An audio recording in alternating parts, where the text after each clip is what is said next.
I'm thinking it would have been better if they did it through the big speakers that were up in the roofs. I think so. I would, I mean, that's what they've been doing for the game.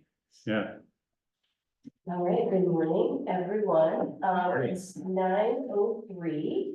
We'll officially call you to order. You've got, what's that? What are you doing? Click on the participants down there. I just want to see.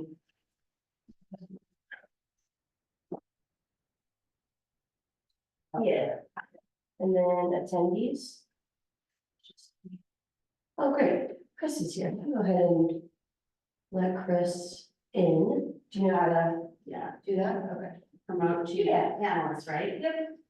Great, perfect.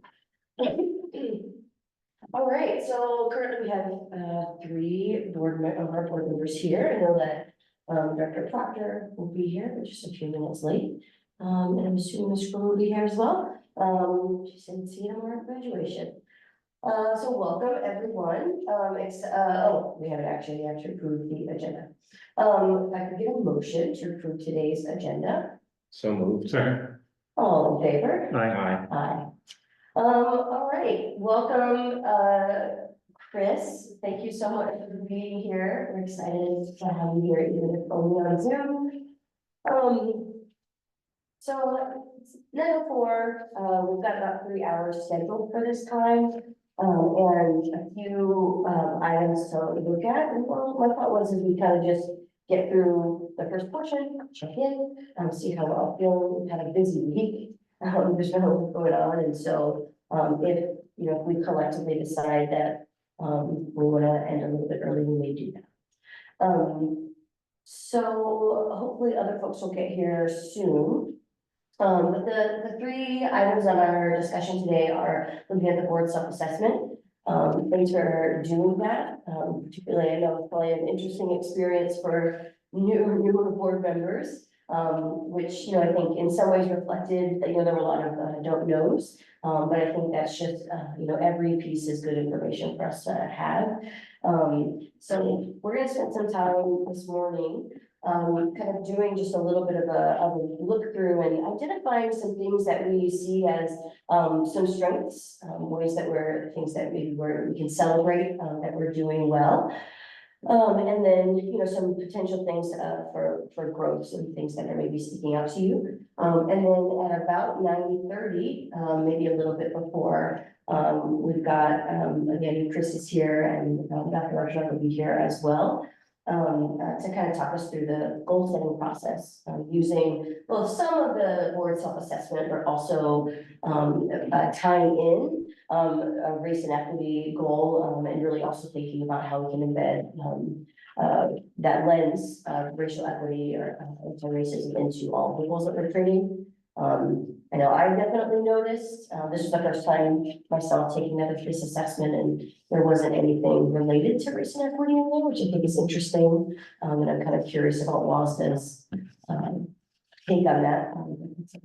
Then we're gonna look at also our board operating agreements.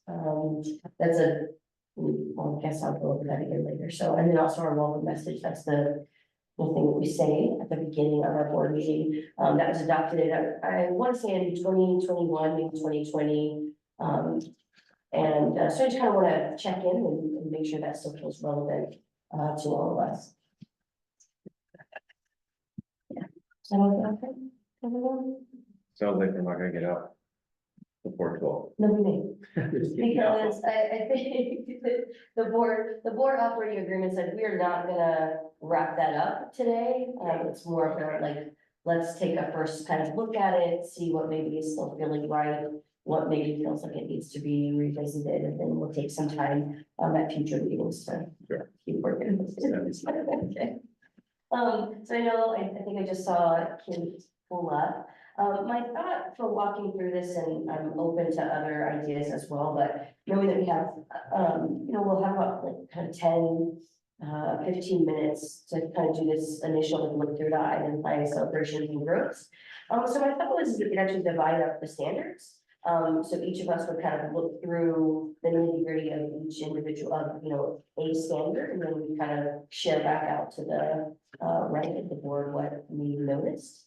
How does that feel as an approach? doing this, otherwise we'd be each looking through 47 pages of. I guess the only, just kind of an overall thing at the top, when I look at the page that has all the different standards, if I compare like this year to the last time we took it, there's generally significantly more positive responses generally, which is interesting. Not exactly sure what it means, but that's just an overall Noticing. thing. Yeah, I had that similar thing, yeah. The one that was the most, I don't know, was the create conditions district-wide for student and staff success. So that's, one where we talk about, that's.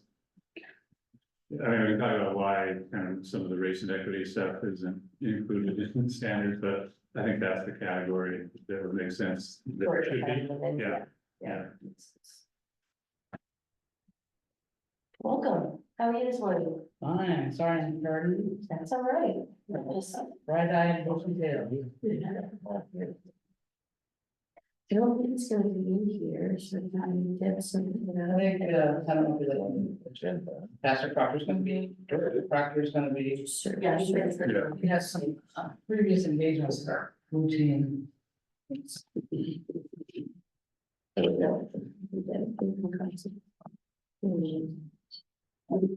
Did I miss much?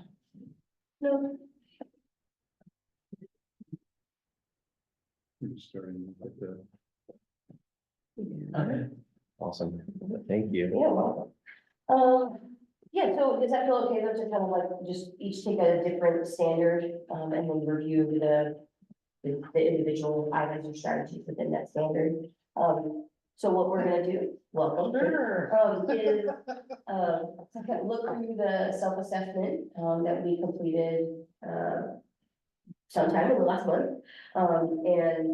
Just start by identifying some celebrations that we have, in just kind of the grants that we're doing, and then, some growth opportunities, or some things that you just noticed that you're curious about. Sounds good. Anyone down to take a particular standard? Catch up. That's a sign. Just a time. That's good. All right. Dave, how do you feel about doing standard 1? Charlie, standard 2. Okay. Kate, when you're ready, you can do standard 3, Okay. I'll look at standard 4, and then, we can maybe all look at standard 5 as well. So look at your standard and standard 5. Actually, I had more comments on standard 3. I can do one. I would suggest maybe if we're gonna do all, maybe 3 is the one to do Together, together. Sure. Since that, I think, is kind of the most meaty one. for sure, okay.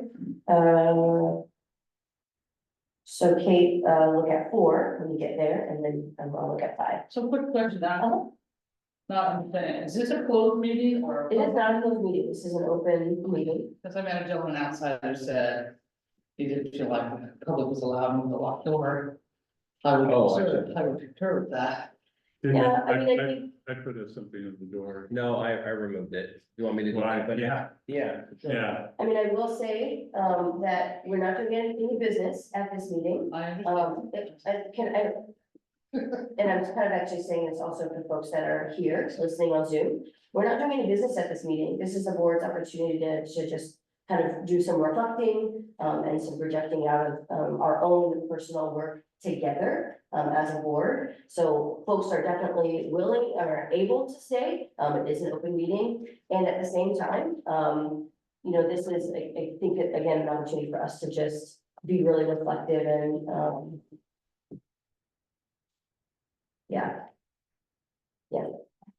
But yeah, the door was initially locked, which is not a good thing when we're having a public meeting. So I'm not quite sure if the system can lock it, but at least we can put There's a door. the stop there, so There's a if somebody stop. doesn't want to come in, they can come in at any time. Right. Hopefully you said that you check the participant landscape factor registration, yeah. Okay. So Dave, standard 1, standard 2, Kate, standard 4, Oliver, standard 5, just looking for some celebrations and some potential growth opportunities.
So I'm having trouble finding, is the document embedded in the agenda? It is not, this one was sent the other day by Concy, so if you look at your It's email. on your email. Okay, Mhm.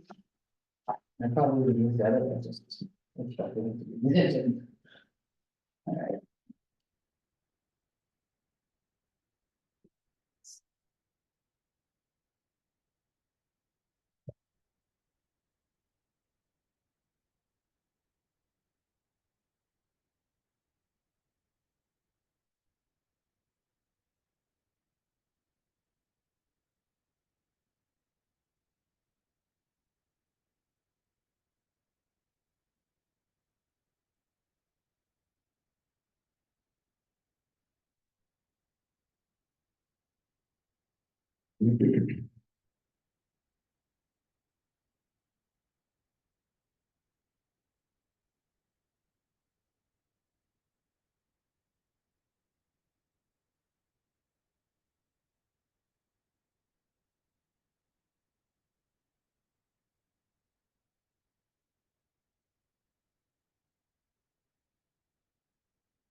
Was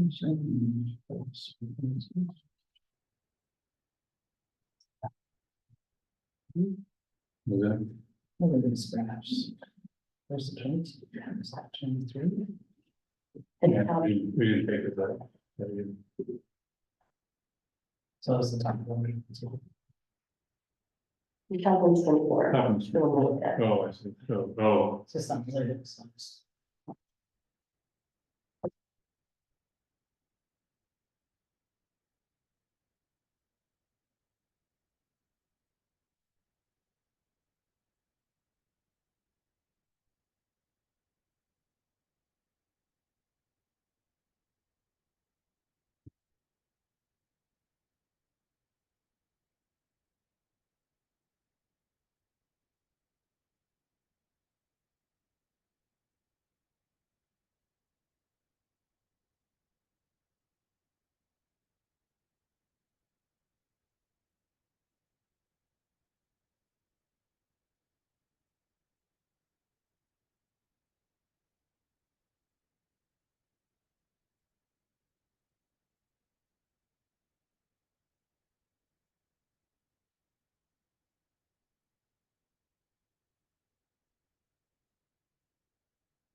About 5 more minutes to kind of get stuff with you and then share a little bit about what we noticed.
So, question, who all fills this out? I filled it out, I know some of them from Bill Ford.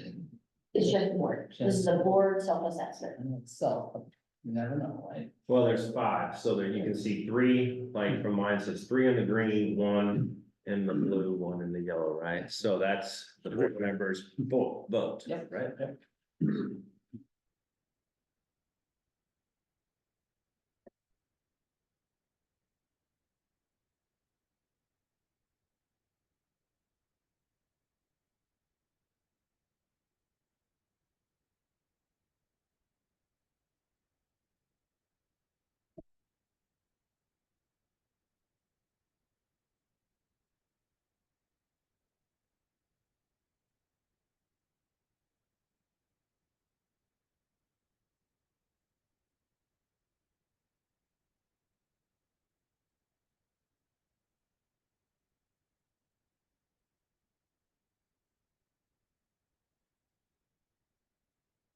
If you wanna say why.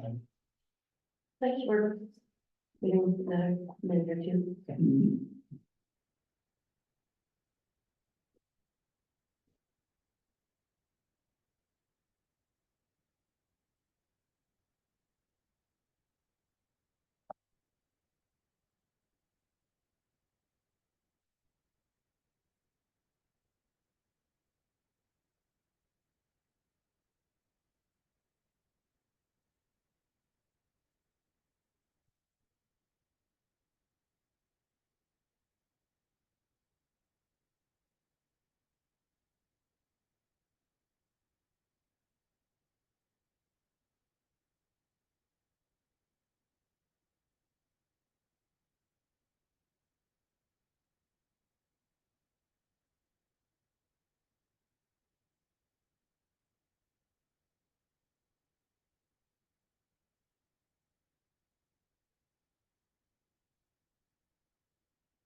All right, so what we'll do is we're gonna do kind of just really high level, so we're gonna go, each standard will go 1, 2, 4, 5, and we'll come back together and do 3.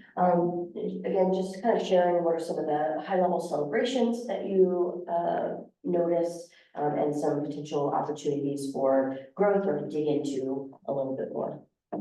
So we'll start with number 1. Yeah, just to give you just a little background on this whole thing, this came out of, there's this thing called Washington School Board Standards, that this whole thing is based on that, and. You can look at this document, I was looking for it, it's based on a lot of research that has been done, and. A lot of that research, it's interesting, we're talking about maybe lacking some reason, but all the research here, looking through, has all kinds of references to different race techniques, so. I guess the thinking is that it's included in here, but anyway, Interesting. in some ways, but anyway, so this wasn't, that's where all this came from, so you could go on the WASDA website, or, yeah, something, the Washington School Board Standards, doing it.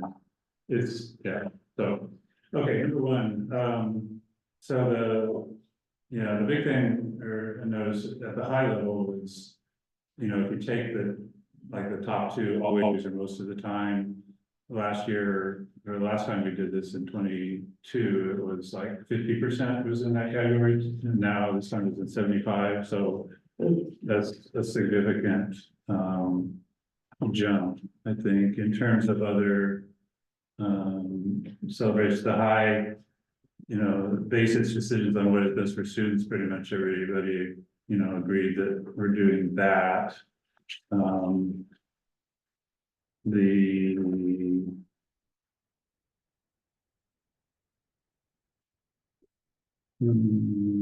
Just a good thing. Some of the ones that are kind of interesting are,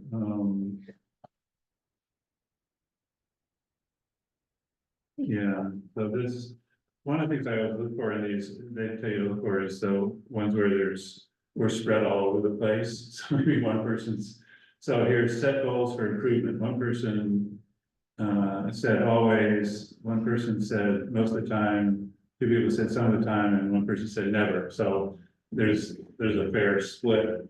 I'm not sure that, yeah, we necessarily set specific written goals for ourselves much, so anyway, that's one where there's a lot, potentially have some potential area for firming up, because there's a wide disparity in what people think is going on there. The other one right above the carry out annual assessments of its performance. Yeah, 2 people were just don't know, and then the others are split across the other groups, so that's another one. It's kind of tied to that one, because if you set goals for improvement, then you assess whether it's kind of the same thing, so that's probably an area for improvement.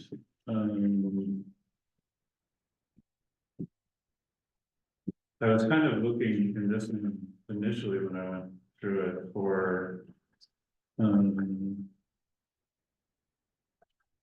stuff related to the budget, since that's kind of top of mind for us right now, and it's the budget stuff is actually, I mean, although this is called school district governance, the budget stuff is actually in one of the other standards, so we can talk about that there, although yeah.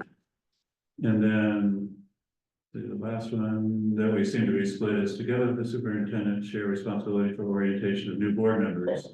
So that's one that's, we've been kind of going back and forth around for quite some time. We don't necessarily do a great job. New board members come in, I mean, even like right now, there's so many things going on. I know, Carly, you've had ideas to start doing something there, but then we get swamped. This is typical, we get swamped with all kinds of other stuff, and somehow, and we just never get there. Never get there, but, so anyway, that's another, I guess, area for, see if we can organize something. We do depend a fair amount on WASDA training. I mean, WASDA has, some good online courses, which they didn't used to have for, a new board member to kind of get start and to get indoctrinated into the system, educated, so, anyway, yeah. That's what I got. Thank you. Two. All right, number two, so, like going to question 23, I think just looking at that, that's actually been the highest since 2013, and I kind of think that as far as like, just the belief of what we're doing here, so as board members, that just makes good sense. That's what we want to focus on. I know being a newer board member that, we always want to keep that at the forefront of our minds, so I'm glad to see that we're all kind of in agreement to that, even though it seems like we've been spending a lot of time on the budget. And that just goes right into the second one through policies and actions. We're doing most of the time. I think we're doing that looks really good. The things that I think we need to work on would be, if I go down to number 27, right?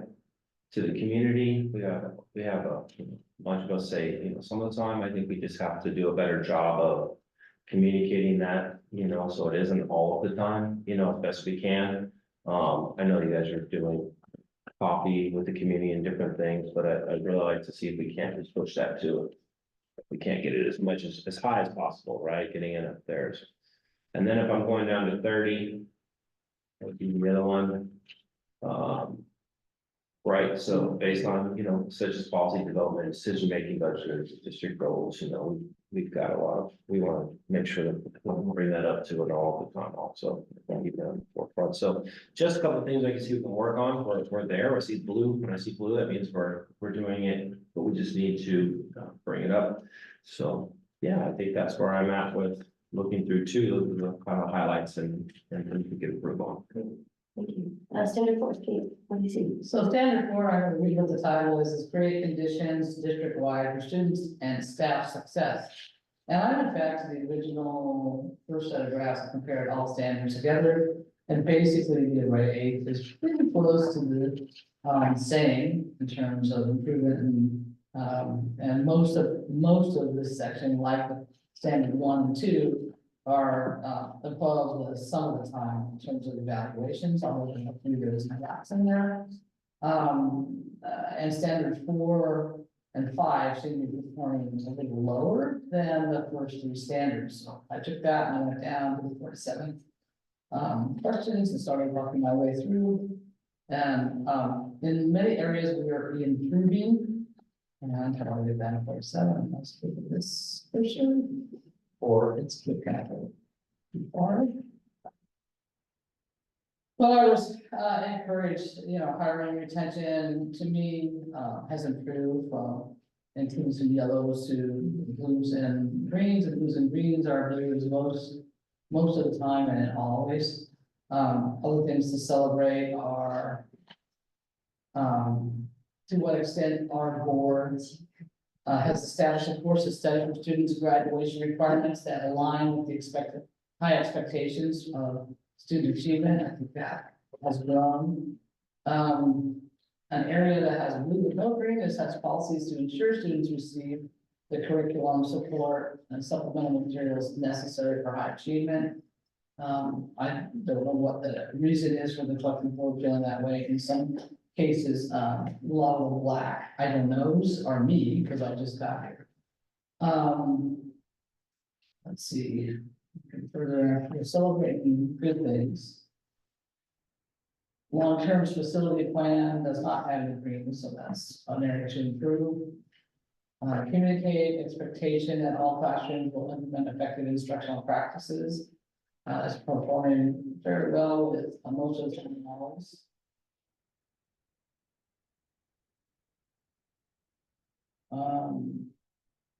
Huge improvement over the last time on item 47. Where keep the community informed about the district's financial status. I think that's important. We've gone through a kind of a road, I'll call it a speed bump in the last couple of years, and it's better to see that we at least feel encouraged that we're making those efforts. And seek public input during the budget process. I think we're pretty intentional about trying to improve them. Certainly, I see a lot of open space in the public comment periods and absorbing information and going through the budget online phone in, effort between superintendent and, the president um, of the board, so that's all good. I just managed to turn everything off on my screen, so I guess I'm done talking. But in general, the general health of this section is pretty good and has improved up previous assessments. Thank you. Okay, I'm gonna quickly share my celebrations and growth for 5, and then we're just gonna pass it over to our facilitators, and then we can always come back and talk a little bit more specifically.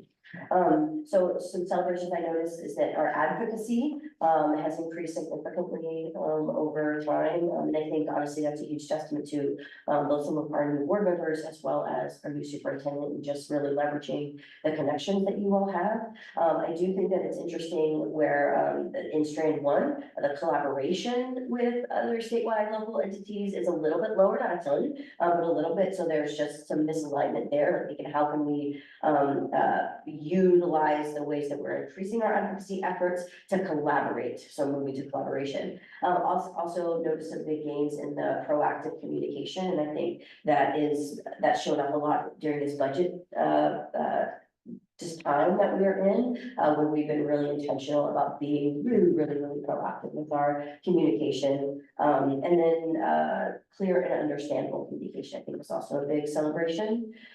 And then lastly, the consideration for input that scored really high and saw some big growths from previous years. Again, connected to standard 1, we scored lower are on mechanisms for actually gathering the input. So it's nice to know that when we get input, I think we really do weigh it in a really meaningful way. But we're not gathering it in a formalized way. And so I think we could increase that so that when we're making those considerations, we actually have more quality input to utilize. And then a few opportunities I noticed. So even with the advocacy, there was, and I know it was just one, there's still one person that kind of felt like some of the time we're advocating, and so that made me think about maybe there's opportunity for just increased reporting out. I know we do a lot of reporting during the legislative session, but you know, even just the everyday advocacy work that is being done, there might be some more opportunities to strengthen that reporting. Our process for responding to concerns, comments, etc., was pretty low. I'm not 100% surprised by that. I think it's an opportunity to kind of relook at our board process for that and determine is it working. But that's something I know that is a big opportunity for growth for us. And then lastly, again, how we get input, because again, we really value and weigh that input heavily, but we need to make sure we're actually gathering it in a really effective way. So those are some of the things I noticed there in standard 5. So with that, I'd love to welcome. Could I just jump back since I got my page back? There was one item that is worth looking at that needs improvement. It was on 44. Which does have a long-term facilities plan in place for construction and maintenance. I'm not sure it's because we finished a lot of construction or not, but from 2022 to now, we kind of seems like we slumped backwards a little bit. We still had 1% and do things that we're doing most of the time, but we went from yellow to red. And I just thought I should point that out. You know, our reasons for thinking that, and we're going over this at a high level.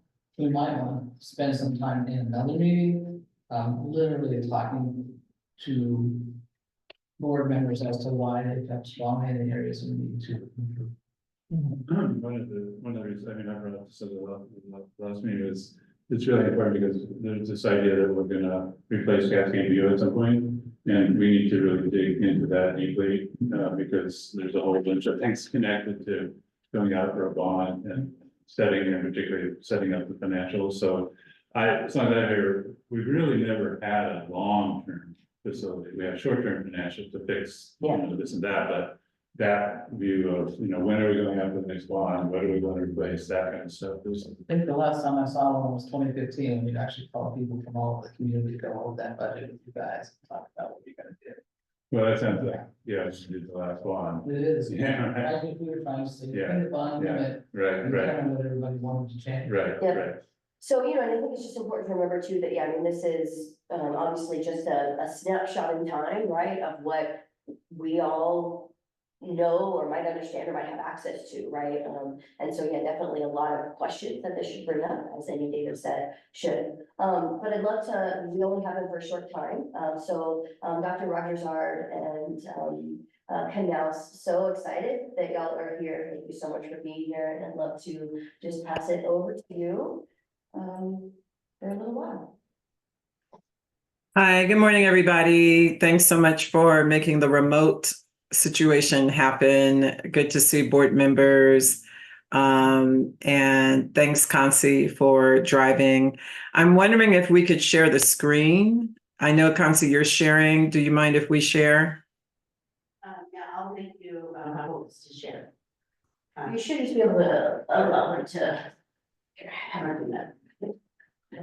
Stop sharing. Beautiful. Okay, you have disabled participant sharing. So while you're working on that, I'm gonna lob it to Chris so I can share my screen. Go for it. Yeah, I would just, I appreciate the discussion. Good morning, y'all. It's nice to see you. I appreciate the discussion to the I WASDA think you self-assessment. can, Okay, Do you go have ahead, it? Chris. Yeah, go ahead. There's three questions that I've been kind of sitting with. I think you kind of mentioned them. 35, 36, and 37, which I think can translate into the questions that we're going to also ask. So yeah, 35, 36, and 37, page 22, 23.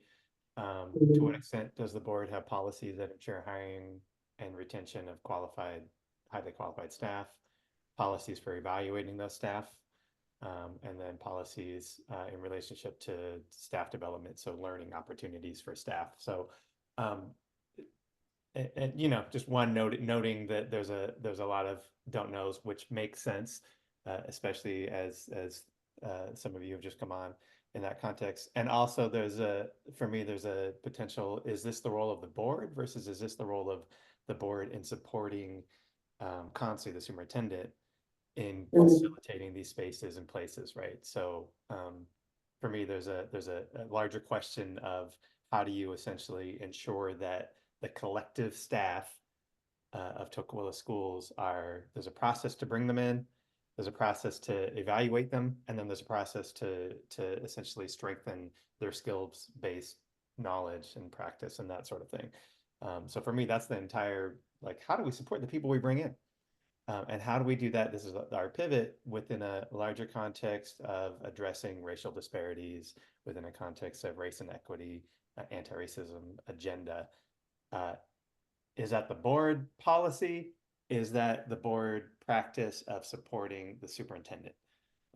So you can have a policy, but that doesn't mean that that's necessarily an infrastructure of support for the superintendent. I guess that's what I'm kind of setting up as I'm going to lob back to Rochelle to then lift up the questions that we have for you. I mean, I think we're both, hello? I heard somebody say something. Dr. Chris can ask you to speak a little louder when you're speaking. Oh, my apologies. No, that's okay, just it's a little temperature. That's his early morning Saturday hella swag that he's bringing Saturday morning.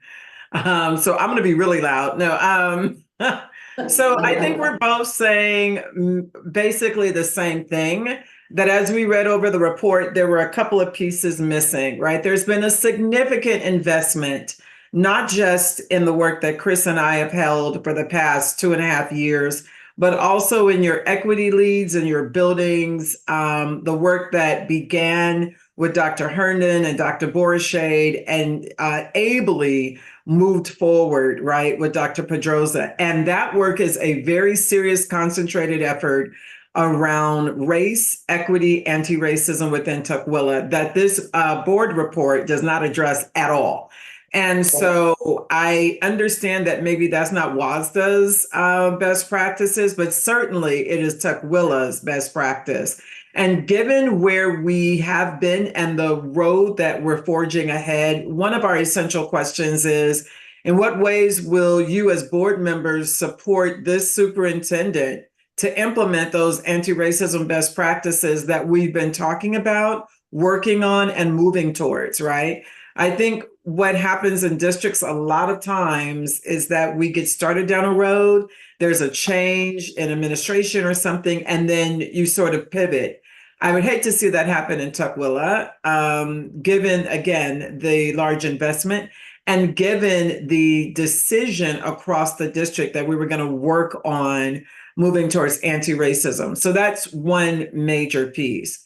And then as another piece there, in what ways will the board publicly demonstrate your individual and board level commitment to anti-racism over the next 2 years, especially given the fact that Tukwila prides itself on being an extremely diverse school district, right? That the student body is extremely diverse, yet our board does not represent that diversity. And for many of our teachers, we don't represent the diversity of the students in our district. So what are you going to do, both individually and at the board level, to double down, if you will, on the level of anti-racism and equity efforts in an attempt to support your superintendent? And so we wanted to make sure that we lob that back to you today as we are doing a release, right? We will no longer be holding that work, but you have a superintendent who has a demonstrated excellence in holding this work prior to coming to Tukwila and since she's been there. So really, I think the discussion is, I know there's been, I looked over the report and I was like, this sounds good, but really, what are we going to do, right? What's our do different for our students, and how is anti-racism still going to be the North Star?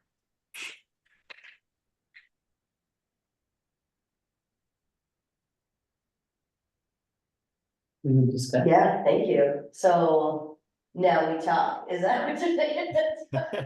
Just a light good morning question to open up. Just a little opening. So I know that you want to have a discussion around that. I'm going to hold the questions here so that all of you can still see them. Maybe a smaller turn and talk first so that you can process. I can't really see the entire room, so I can't. Chris, can you see? Right, it's kind of hard for us to see. So I know we just lobbed really two huge questions. Maybe you want to do a turn and talk first, and then come back with it. I can't really see how many people are in the room. There's four. Well, five. Sorry, Nancy is here. There's five. Okay. So maybe two smaller groups to have the conversation, and then for about 5 minutes, and then let's come back together for a whole group. Right.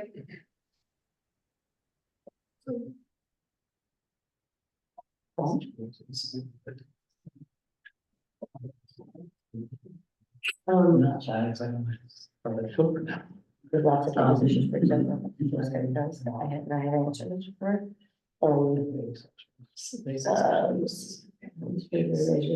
You guys have a lot of things. I mean, I think in some ways, the first question is Oh. both Put this in. kind of getting the authority in some ways to Yes. implement anti-racism practices, but that also not enough, but also I think it's kind of a question of how we publicly demonstrate not just our commitment, but like our intention or should we both have to have the way and also be a Just went through something. co-conspirator, with You guys go through learnings. with. Yeah. That's not super tangible. I got the impression you did it just before. Started to test. I see what you're saying, yes, no, I think Oh, okay, so. there's a lot of requests we put upon the superintendent, so I think in doing that, it might be helpful in my mind. If we could, prioritize what we're asking him to do. Some way, or give it a bullet point, because if I feel like if we, I wanted to. want to make this important, you know what I mean, then we need to put that on, because when I'm thinking about the super contract, right, it's there, and things that were put on there, there's a kind of a laundry list of items that was there. When was that? I don't think it was, and so I think we need to try.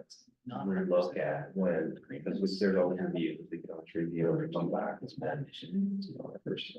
Look at, as part of it, and that also sets the stage for our future, Yeah, you know, so. Might be something we can visit. absolutely, we still got time, it's kind of good to get.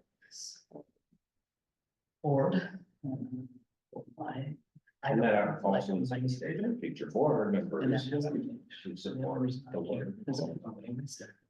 And the expectation that that's gonna happen through the leadership of the board, through the superintendent and her staff. So, or whoever's staff. Their staff.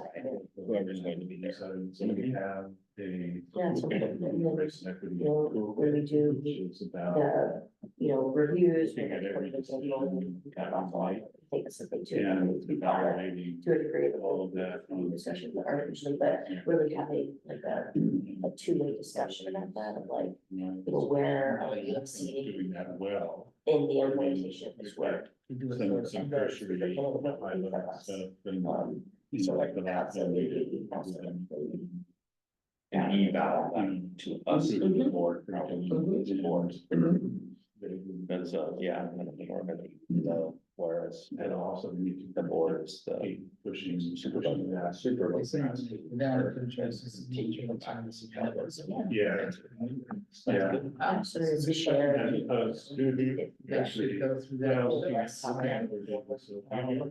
there should be student, and this is science and science, and I know for a fact over the years, it's just been disparities, and so. You need to do deeper thinking about why it's like, Question you know, two. why it's not curriculums, but it's also. always will board and we have the original board level. So that's for me the big thing about. Board members, some things we can do is ask informed questions and just keep pressing it from that point until it starts. Starts to turn around. Become part of the DNA. Yeah, right, exactly, because that's. It can't be just something that we say at the high level, it's gotta be very deeply in every decision that's made. And so I that's. think what kind of what's. That's. Pop on this question. So we just more thinking around how we do that in a way that's actually feels really authentic and genuine to the community. Rather than just like things that we might say at a board meeting, like, If so these really, guys can counsel us to say. here's what are those little actions look like, and not just like that. us. People that did nothing to afford to. Yeah, like that's how we engage in conversation, for it, but that's also a piece of it. Really, that's some things that we, Yeah, and the other. Perhaps senior Staff, priorities. this is a number actually for a long time, But- percentage of our staff is people of color, in particular certificate staff, because that's something we always said. I kind of, part of me is thinking like, so, to just be intentional and careful about the work, especially, set an example, and Since you. going back to the other comments that I've read a lot better. or Yeah. where some of us as our directors say, but how we speak about things more. Still need to go there. And my peers are about to take Want to a make step sure we're back not. because of seniority, et cetera. And Well, taking things, You're right. you know, like for, we speak because Yeah. Yes. it's an expectation But you massive know, administration of staff, but I was sure like. of the leadership Before and that will after. carry. Right, And have leadership, schools. yeah, In doing that, so. yeah, and we Yeah, should well, see. we know that's gonna happen. I just want to make sure and that we're Have representing this conversations and go, hey. our community, all the, you know, to include These steps. Right. Is everybody okay with that? to people that have been here a long time. That'd be a I hot would have to take. Oh, that'd it be- out. Sometimes it's easier. Uh, to hear quick, you know what I mean? For what we see the issue in front of us, forget about now. maybe some of the other things that we Yeah. need, the other people that we need, some of the people that in order to bring all groups together, you know. and make it Years and sense years somehow. ago, we had a huge input. You know, And now. if we do that, then it's We have community places, so you feel. And also, what is old is going to age out, it'd be nice. So as far as the 2 years old, I think that would be pretty good. We should We just want to be sure that, well, Right, yeah, which, You know, like for every. I don't know, in my mind, setting You these. save one. and Yeah, go yeah, to some numbers. yeah. Okay, I would love to bring us back together. Thank you for participating in a turn and talk. I felt like after we put the questions up, everyone was like, we need a moment to process. So I appreciate you participating in that. So I would love to hear what you're thinking, and then for about the next 6 minutes. And then from 10 to 10:30, I would love to spend some time really getting concrete, like what actual action steps will you take towards your goals around doing something different, right? Supporting this work of anti-racism. So what was coming up for you, first of all, from the questions?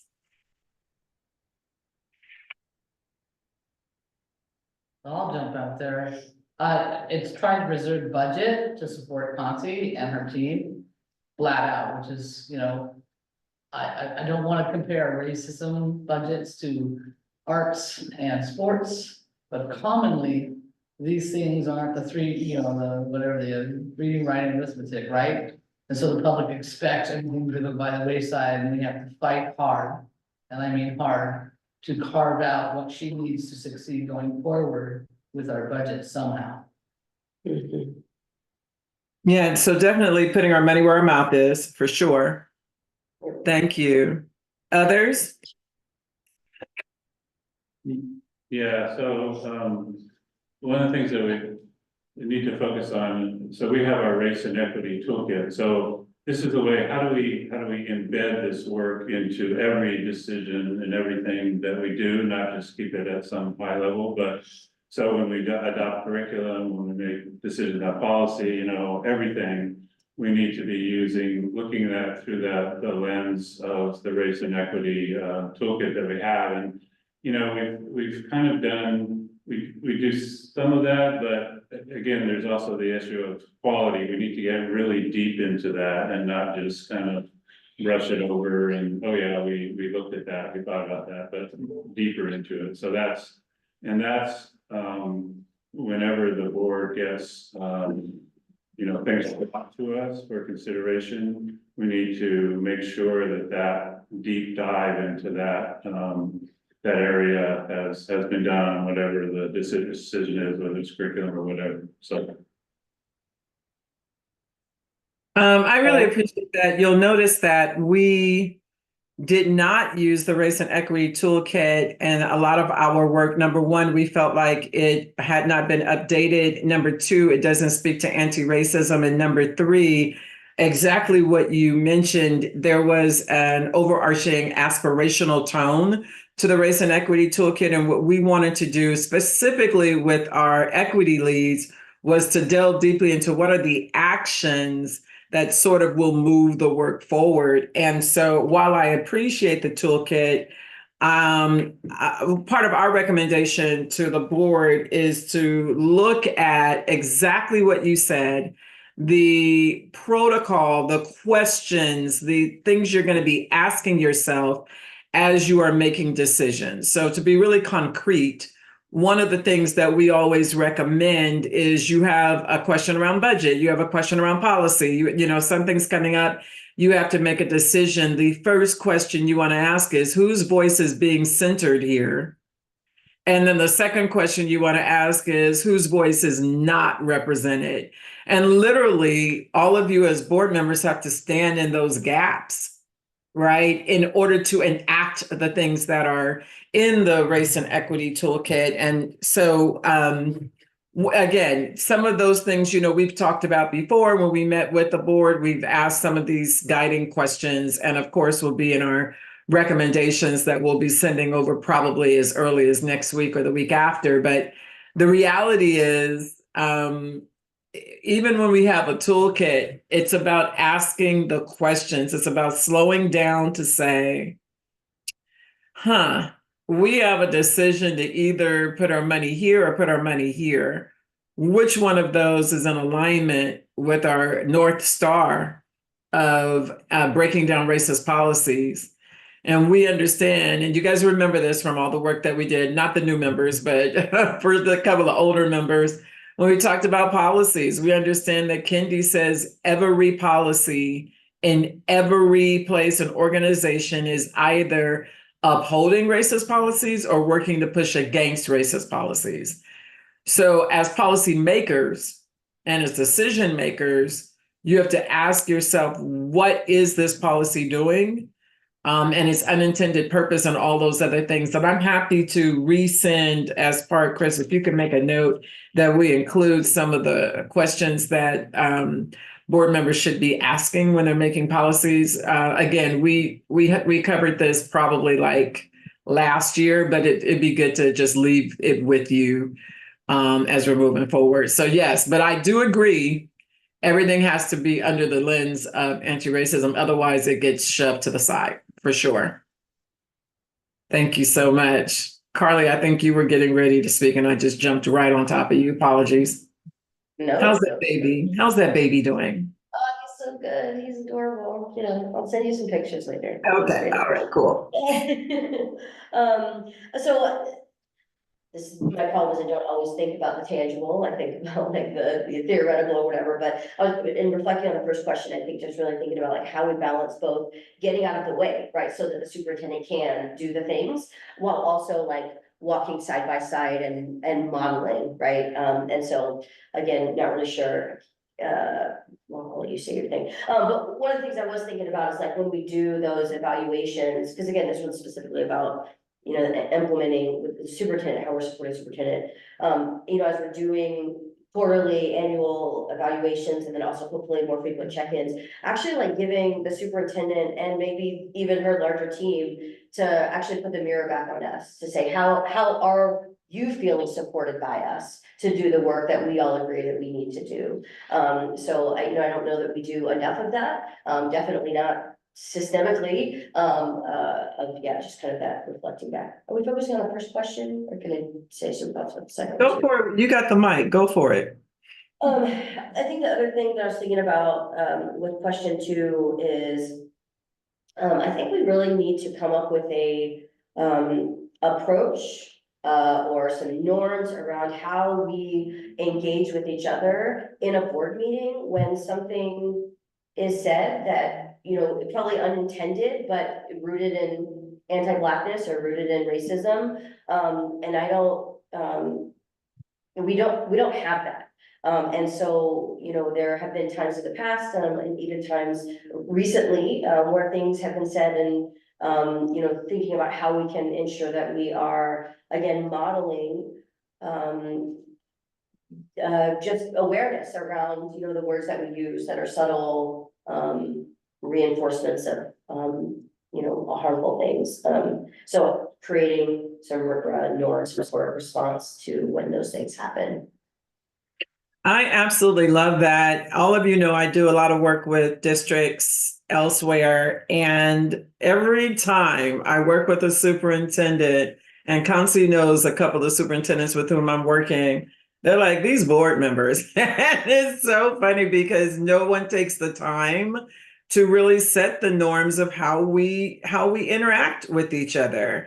And this is part of, to your point, the second question around what's your personal and board level commitment. Well, one of those things should be, we're going to model what it means to use inclusive language. We're going to model what it means to check each other, literally, when we are using language that is borderline racist, that is negative, that's coming from a deficit model, that is rooted in anti-Blackness, that, right, all of those things that we've been talking about over the past 2.5 years.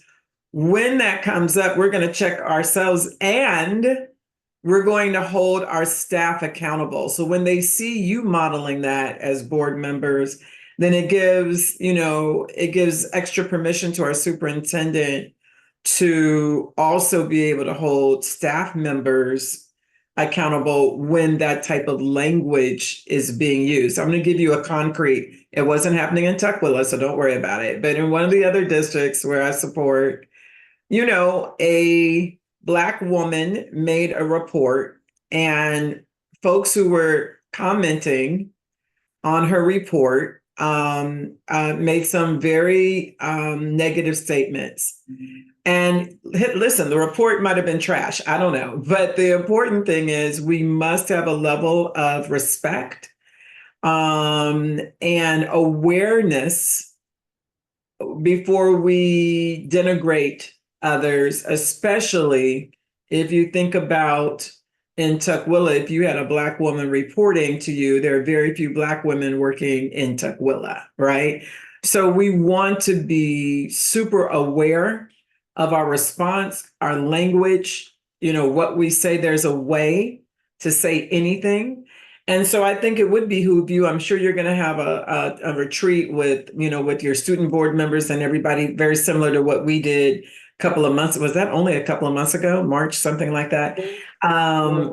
Right. When the baby was there, and for the first time I've ever seen Chris hold up a baby, it was amazing. But anyway, so to really spend that time to say, what are our rules of engagement? What are our norms? What's our protocol? And how are we going to hold each other accountable for that? I think that's brilliant. To your first point, though, about support, whenever you're in a leadership role, it is imperative that we not just hear what we're doing wrong, but also what we're doing right. And so one of the best ways to support a leader is to be like, here are all the things that we've seen that are rolling and we're appreciative. Here are some growth areas.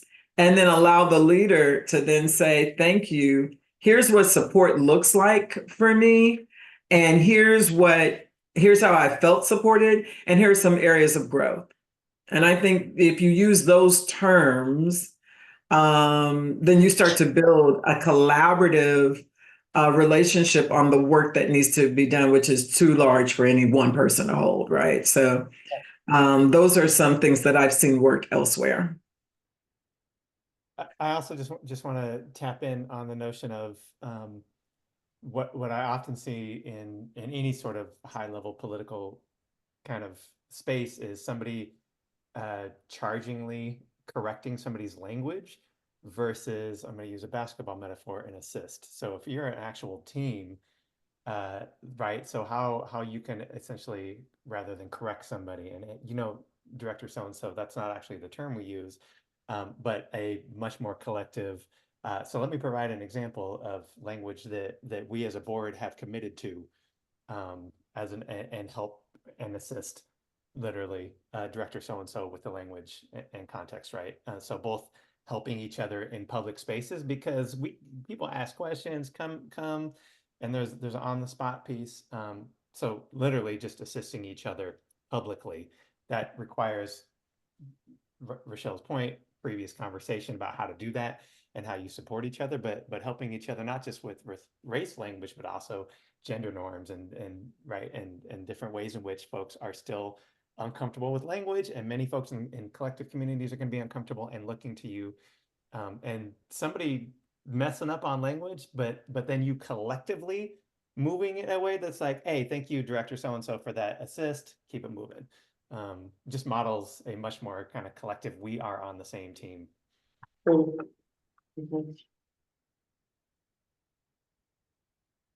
Others, I think we've heard from 3 of you.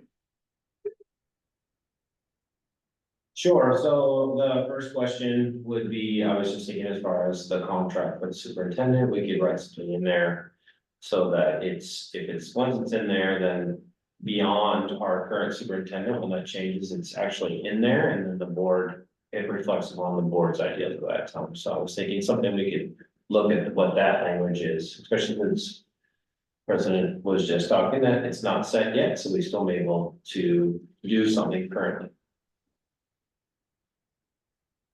Yeah. Okay. Oh, okay. Succinct. Obviously, yes, I love that. So in what ways are we embedding the language around anti-racism equity, as that's what we're looking for from our leader, right? That should be, and I love this notion post. Of course, we want Dr. Pedrosa to be here for years and years and years, but if it's in the contract, then when you're seeking, after year 20, when you're seeking another leader, then you don't have to go back and look at this again, right? So thank you. I think that's makes a lot of sense. Dr. Pedrosa, did you have anything? The only thing that I would say is that, for me, because I have done this work in the past. And I think any superintendent who has or hasn't done the work, right? I've learned, that it's a long game, right? We build on the quick wins. But it's really a long game. Like, I think someone like, for example, disproportionate discipline, right? There's no instant, yeah, it's a long game you have to work on. And so, I think there's a level of trust, right, that has to be part of that as well. And so, and I think I love the notion of asking what I need to be supported, right? What are things that I appreciate? And I think, that's helpful, because as I'm learning how to work with this new board, I'm learning what works for them and what works for me, right? And so what's collectively and individually as well. So as I'm learning and when we have our check-ins, I think that would be a great starter question is, what can I do to support you and what can you do to support me, right? Like, that's the beginning. Because there's obviously things I need to do to support you as a board member too. So whether it's induction or time on the staff handbook, like what is that we need to do? So I think that's a good starter question. So those are things that I'm thinking about. Love it, love it, love it. So in our remaining 20 minutes, I'm wondering if we can start to be really concrete. I heard one concrete action, which is to look at the contract and to perhaps have your legal folks or whatever put some verbiage in the contract around our commitment to racism, to anti-racism. Wow, that's hilarious. It's early on a Saturday. Our commitment to anti-racism. And then I heard two other concretes. Number one, taking time to develop the norms for engagement. And then number two, being able on your check-ins with your superintendent to make sure that you start with a question around, what can I do to support you? And then the response is, here are the things, and what can I do to support you as a board member, right? So if both of you are asking the same question, and that's part of the opening way that you open up your check-ins as opposed to going straight into work, then that builds that trust that Dr. Pedrosa was discussing, and it allows both of you to be able to see the work as once again, I'm going to use the word collaborators, right? That you're partners in this work as opposed to we're trying to break down some of the structures that might stop us from being partners, if I can say that like that. So I heard those three things. Do I need to run them again? All right, because I see everybody writing furiously, so I just want to make sure. So those are three concrete goals. And I'm a teacher, so I'm like, I want a SMARTY goal. I want to know, like, well, how are we going to quantify it? When is it going to happen? Who's going to take the lead for that? But I'm going to leave that piece up to all of you. In terms of, so that gets to some structures. In terms of the second question that we posed, how are you going to publicly demonstrate your individual and your collective commitment to anti-racism? What are you doing individually as board members to grow in your understanding of anti-racism? So I'll jump out. I'm the newest one here, so I have a long ways to go. But at the same time, in my workplace, I work at King County and previously at Seattle. You can imagine what courses they have in regards to bias and anti-racism. They're incredible programs. And I'm on the team, the RSJ team under the initiative. I live in an IT world, so that's where we work on it.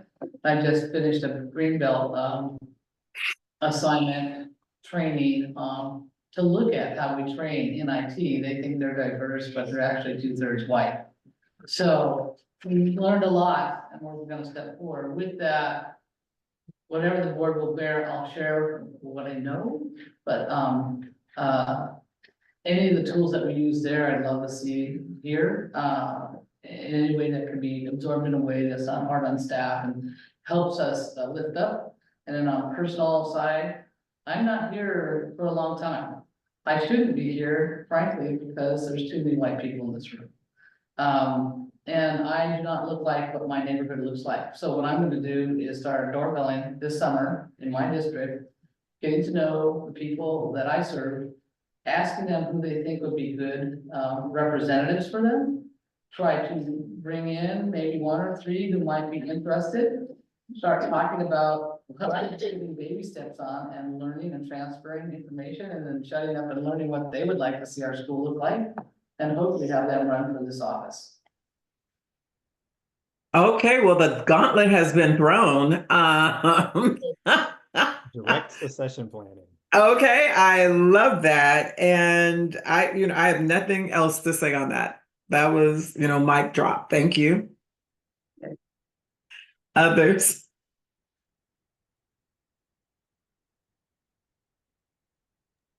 Really hard to follow that. Yes, I It's get it. difficult when there's a mic drop. Here, should have gone last. So I'm gonna go back to, the race and equity toolkit. This is something I've been doing for a while, so publicly, when we make decisions, I ask these questions, and you mentioned that the race and equity toolkit, I mean, it does talk about the things you're talking about, who was in the room, when we're coming for a recommendation, and whose voice was heard, whose voice was not heard. I mean, that's exactly the questions that I think, need to be asked and answered, for all the decisions. So, I'm gonna keep doing that. Okay, and might I suggest then, perhaps you could also lead the work to see in ways that it could be updated and really used within Tukwila, right? Because it was developed a while ago. And I think it could be updated, frankly. So maybe that would be a concrete area for you to work on. While it does ask some of those questions, it also does need to be updated. Yeah, I think just to kind of add to that too, even reflecting back on the questions that you asked, like I think to some degree, like you agree, like you just did your job, like asking, folks who are presenting to us, what are the kind of how did you go about getting these questions? But I think about the questions that Dr. Rogers already presented as like, how are we reflecting and asking ourselves those questions? Because I think that's a way also of modeling our own building awareness, right, of decentrated whiteness, right? And so if we ask ourselves, not just whose voice is being centered, but if I could add to like whose experience might be centered here, then that gives us the opportunity not just to say, what do you think, right? Or what work have you done to identify that, but yeah, asking ourselves those questions too, and getting into that, and that maybe even, having dialogue at a board meeting about what we think, who's being centered here, what experience is being centered. If nothing else, then it's like, maybe just being more explicit about naming things, which I think is an important, I think for me, that's a lot of where my kind of individual commitment comes from, is I think I try and be really just explicit about calling things, out, saying things that are like, that I believe to be, I don't know, either moving us in that direction or against that, or, like, I don't tend to shy away, from the discomfort of talking about things, and I think it's more specifically when I mess up, I think where I'm struggling a little bit with this is like the publicness of that, not messing up in public, because I do that all the time. I think it's when to say those things in public versus acknowledge it with the individual with which I might have harmed, right? So, because then, you know, where is it blurring the line of being performative, because that's never what I want to do, right? Because for me, it's about the actual genuine growth. So there's that's additional things. There were, I mean, several instances, last year, and I think it comes up just as a byproduct of being, you know, a white person that supervises individuals of color. And so how do I navigate that in a way that honors them? Publicly and privately. And then I think, you know, what I think another way in which we can demonstrate that is like, and some days I've done better at this than others, but like the things that we say and actually like the actions that come behind them, you know, like, I mean, I've stated on multiple occasions, my explicit desire to make sure that this board becomes more reflective of the community. And, you know, sometimes we've done actions that have felt in opposition to that, and so I sit with that. You know, and I try to be, sometimes I think, based on guidance that's come after, maybe a little bit too transparent about my thinking in certain settings. And so just really trying to figure out like what is the right balance there. I mean, I think, and then what am I doing individually? I think I'm, you know, constantly, whether it's, you know, trainings, readings, conversations, I have a lot, I mean, I feel like I'm constantly trying to have conversations about how this shows up in my life and my work with a variety of different people. And yeah, so it's continuing to transfer that to the board level and figuring out the safe balance too, for me. Yeah, I appreciate your vulnerability. I think what I'm hearing is a lot of reflection, and that's definitely necessary. And being able to be transparent in the reflection and go, I'm working on this, and I might mess up and something like that happens. There's no perfection, right? So we should just release all the notions of that. There's no perfection in anything. And we understand that's an element of white supremacy culture anyway. So let's release that.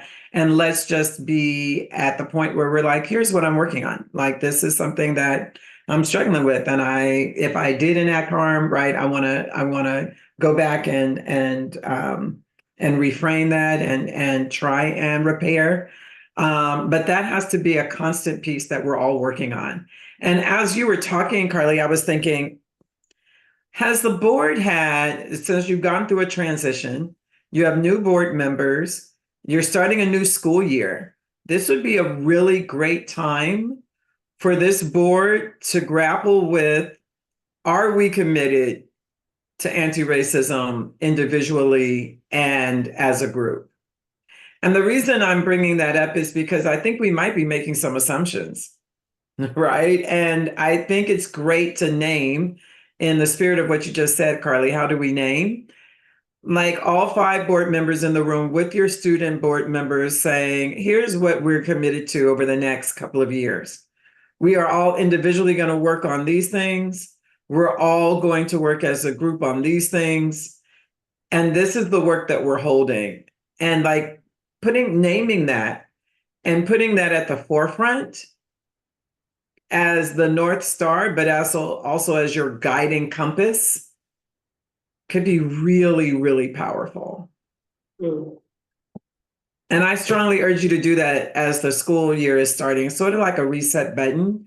Here we are, this is what we're going to do, and this is how we're moving forward. And everybody gets to say, you know, I'm with it, I'm not with it, so that when things come up, when there are conversations, when there is harm, we remind ourselves, yeah, that's not what we're doing here. Right. But I don't even think we can go to the norms that you're looking for without. So what I want to say here is you could do it. But I believe that the first order of business is, are we all yes or no? The second order of business is, okay, well, if we are, here are the norms and rules of engagement. And then the third order of business is, and this is how we're going to respond when things come up from our community or from each other or from our staff. This is going to be how we're going to move forward. And that seems to be the order in which we might want to engage with each other. And I would add a concrete tangible to the beginning of the school year, Dr. Consti, when you bring the everybody in the school district together, what an Mhm. opportunity if those three things, if the collective board is committed to those three things, what does that look like if the board is actually literally behind Dr. Consi in right, as Dr. Consi lifts here's our collective commitment to anti-racism again district, and here's how we're gonna lift site specific, everybody break up into teams later in the day. What does it look like when the board is actually there? Right, what does it look like if you are all collectively lifting that conversation for the rest of the entire school district to actually see you all in unison in that kind of conversation?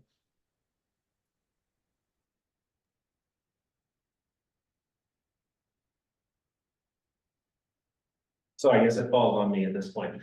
So, couple things I was kind of thinking, and I'm listening because I'm learning as a new board member, so.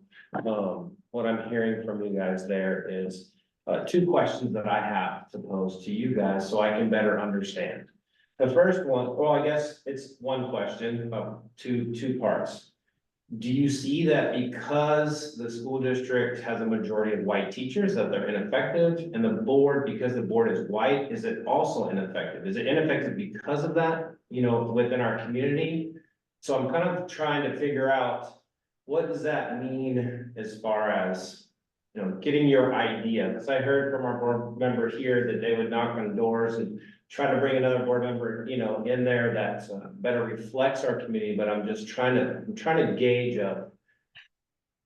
where is your stance of what I guess I can kind of find it a little bit, but I want to make sure I hear it from you so I better understand it of what is the most effective for you guys that you see that's going to be here for the board and for our staffing here at Tickle School District. Yeah, I really appreciate that question. Thanks so very much. So when we're looking at moving towards anti-racism, what we understand is representation matters. And so representation is one way of managing effectiveness, right? So I'm certainly not saying, oh my God, all the board members are ineffective. But what I am saying is when you look at a board that is not representative of the student body, when you look at parents and community members, one might question, how am I being represented, thought of? Where's my voice being heard? How are my concerns as a person who is part of the diverse community? How is that being lifted up if I don't see myself represented? And so therefore, is it effective for me and my community? And that's a question, apologies for my voice this morning, that's a question that you may need to ask your constituents. Do they feel that the board is effective if they are not represented as board? Do they see themselves represented as board members? In terms of teachers, there's tons of research indicating that children of color need to see themselves represented in their teachers. And when they do, all students improve. So tons of research. The reality is, while you're waiting to diversify your teaching workforce, then what can you do for your majority white teachers to be not just culturally competent, but to actually understand the tenets of anti-racism in the classroom? So tons of research under the notion of what does it mean to diversify and what does it mean to have white teachers teaching children of color? And so the reality is, when you use the word effectiveness, I would lob it back to you as board members. How do you determine what effectiveness is? And for me, I believe that part of being effective is to see the diversity at the leadership and at the teaching level that reflects the diversity of the students. Thank you.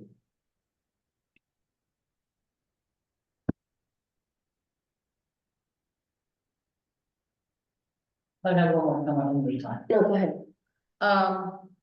One of the things that we talked about briefly here was, I'm a big believer in benchmarking. Sometimes there's no model. but I consider you consultants, so if you know about school districts who've gone through these steps and are more successful, have transformed in a way that we would admire, or would be a good thing to consider while we're looking at our steps forward. Really would greatly love to benchmark. You know, with other communities, other boards, other school districts that you think are on track and, you know, swinging for the fences. They might not be there. Cause this is hard, and we found out from Seattle, when I went to the National League of Cities, I said, what other cities are succeeding here or globally? And they said it was Seattle. So I say this with, you know, some trepidation. Are there some that would fit a Tukwila school district? I don't wanna be Tacoma School District, but are they doing certain things that we should think about in our tangible? I would appreciate that advice while we try to form these steps for ourselves. Yeah, I mean, I think Concy can speak to Seattle better than anybody else. You know, while we did work in Seattle, it was not with the board. I've been working with 3 boards nationwide, and they're, you know, it's Concy just had it on point. It's such long-term work, right? And so, my experience is there's 3 steps forward, the board changes, and they almost always have to start again to bring the new members on, and then like the president is no longer the you know. And so what I'm trying to figure out as I work with school boards is what's the through line that allows school boards to continue to move forward. This is very, very hard work, and it is long term. And what happens when you have leadership change, right? So I'm not saying there aren't school boards. I have a couple of school boards that I think are doing work. I actually learn more from the ones who aren't, if I'm being honest. And so I have one school board where I'm like, ooh, this is a mess. But I think from them, I'm learning what not to do. But would be happy to, Chris, you're taking notes, right? Because I'm just talking. Would be happy to at least share a couple of protocols that a couple of school boards are using. The largest thing is the notion of school boards where you keep having this revolving door, and I'm not sure how to manage that. Just to be absolutely transparent. And in really urban school districts, which is where I do most of my work, the superintendents are turning over as well. And so I don't know. Yeah. So that is a major cause for concern. The only thing I would say is I've seen a couple of school boards where folks are kind of holding in. They're kind of like holding the line, if you will. But I don't know what happens with this revolving door. It's difficult. And I would just say, I think the districts that are able to do some pieces of this well, and I think for me, that's an important framing, that there's so many moving parts and pieces. So if we're talking about, I appreciate Director Simpson, the framing around representation and that importance. And also, so there are some districts who have done a great job of transitioning to bring in more local folks to become teachers, which does address some of the local engagement and investment, and addresses a number of related parts. But whether or not they address the experience that those teachers will have in the school district is another piece, right? So, and then whether or not they're ensuring that those teachers are supported with a curriculum that reflects the lived experience of the students. Those are all multiply complicated steps that, especially large districts, have dozens and dozens of people often working on them. That's much more complicated in many ways than a Tukwila capacity, right? But the issue is then that, do you have the capacity as a board and as a superintendent and as a local district to have a plan for diversifying each level of, right, how we bring in people, how we support them once they're here, how we nurture them to move forward once they're here, how we ensure that there's an alignment with our policies and practices, how we ensure there's alignment with the curriculum. All of those pieces you can map out, but I would argue there's not a blueprint of a district that has done all of those simultaneously very well, in part because that's just too many moving parts. And then to Dr. Rogers' point, and then the leadership moves or shifts, and then 2 or 3 of those 12 components get dropped. The school board, I think it can be a through line, but typically isn't, because most school boards aren't as cohesive as you all have an opportunity to be.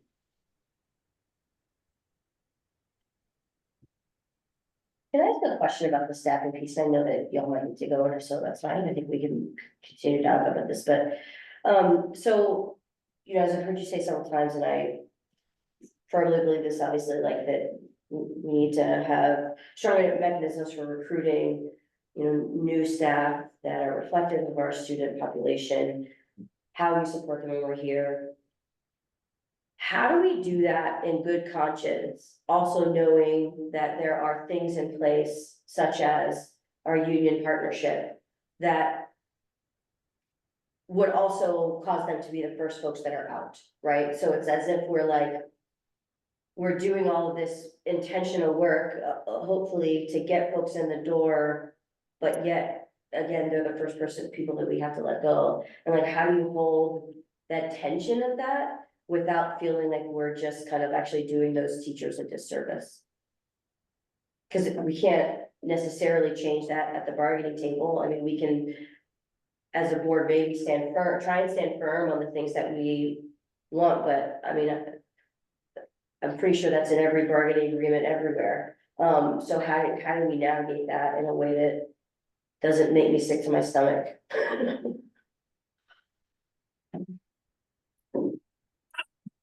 We've done a lot of work around diversifying the teaching workforce for like the last 15 years. And I appreciate the fact last hired, first fired, and all those things that happen. And you're a really, really small district. I would start to think about what we're looking for, particularly in supporting those who are here first. So one of the concrete things that Dr. Pedroza did this year is for our site leaders of color. She allowed them to have coaching that would build them and support them, right? So what we want to do is make sure that they don't leave, right? And then as they got stronger in both their skills and in trying to manage what happens, trying to manage the racialized harm that each one of them indicated they had experienced in this district, then they can create spaces as they are hiring folks who can be also diverse, but who can be retained. So one of the things that I always try and help districts understand, it's cool to recruit a lot of people of color, but if we're not keeping them, to your point, then that's also a revolving door. And so I've started to talk to districts about the flip side of how are you supporting what's already supporting and growing? I should have said that. How are you supporting and growing who's already here, right? So you've got Dr. Pedroza has a couple of really wonderful folks of color in her cabinet that I just really, really love. And my concern is, how are we going to keep them, right? And so then if we really try and grow and support those folks, then there's opportunity for others. It is a very, very long-term, like you're not like Seattle that's going to hire 400 people a year or whatever. Like that's not Tuckwillah's job. So I would look at this from the other side of it and be like, man, how are we supporting the folks? How are we listening to them? How are we hearing their experiences and not just be like, oh, just, grin and bear it? How are we hearing from our marginalized communities? That's all the street data stuff that we talked about last year. And then what are we doing to be really concrete? Because those are the people who will help you recruit others. If they want to be here, when people reach out to them, they're going to be like, oh, yes, you should come to Tukwila.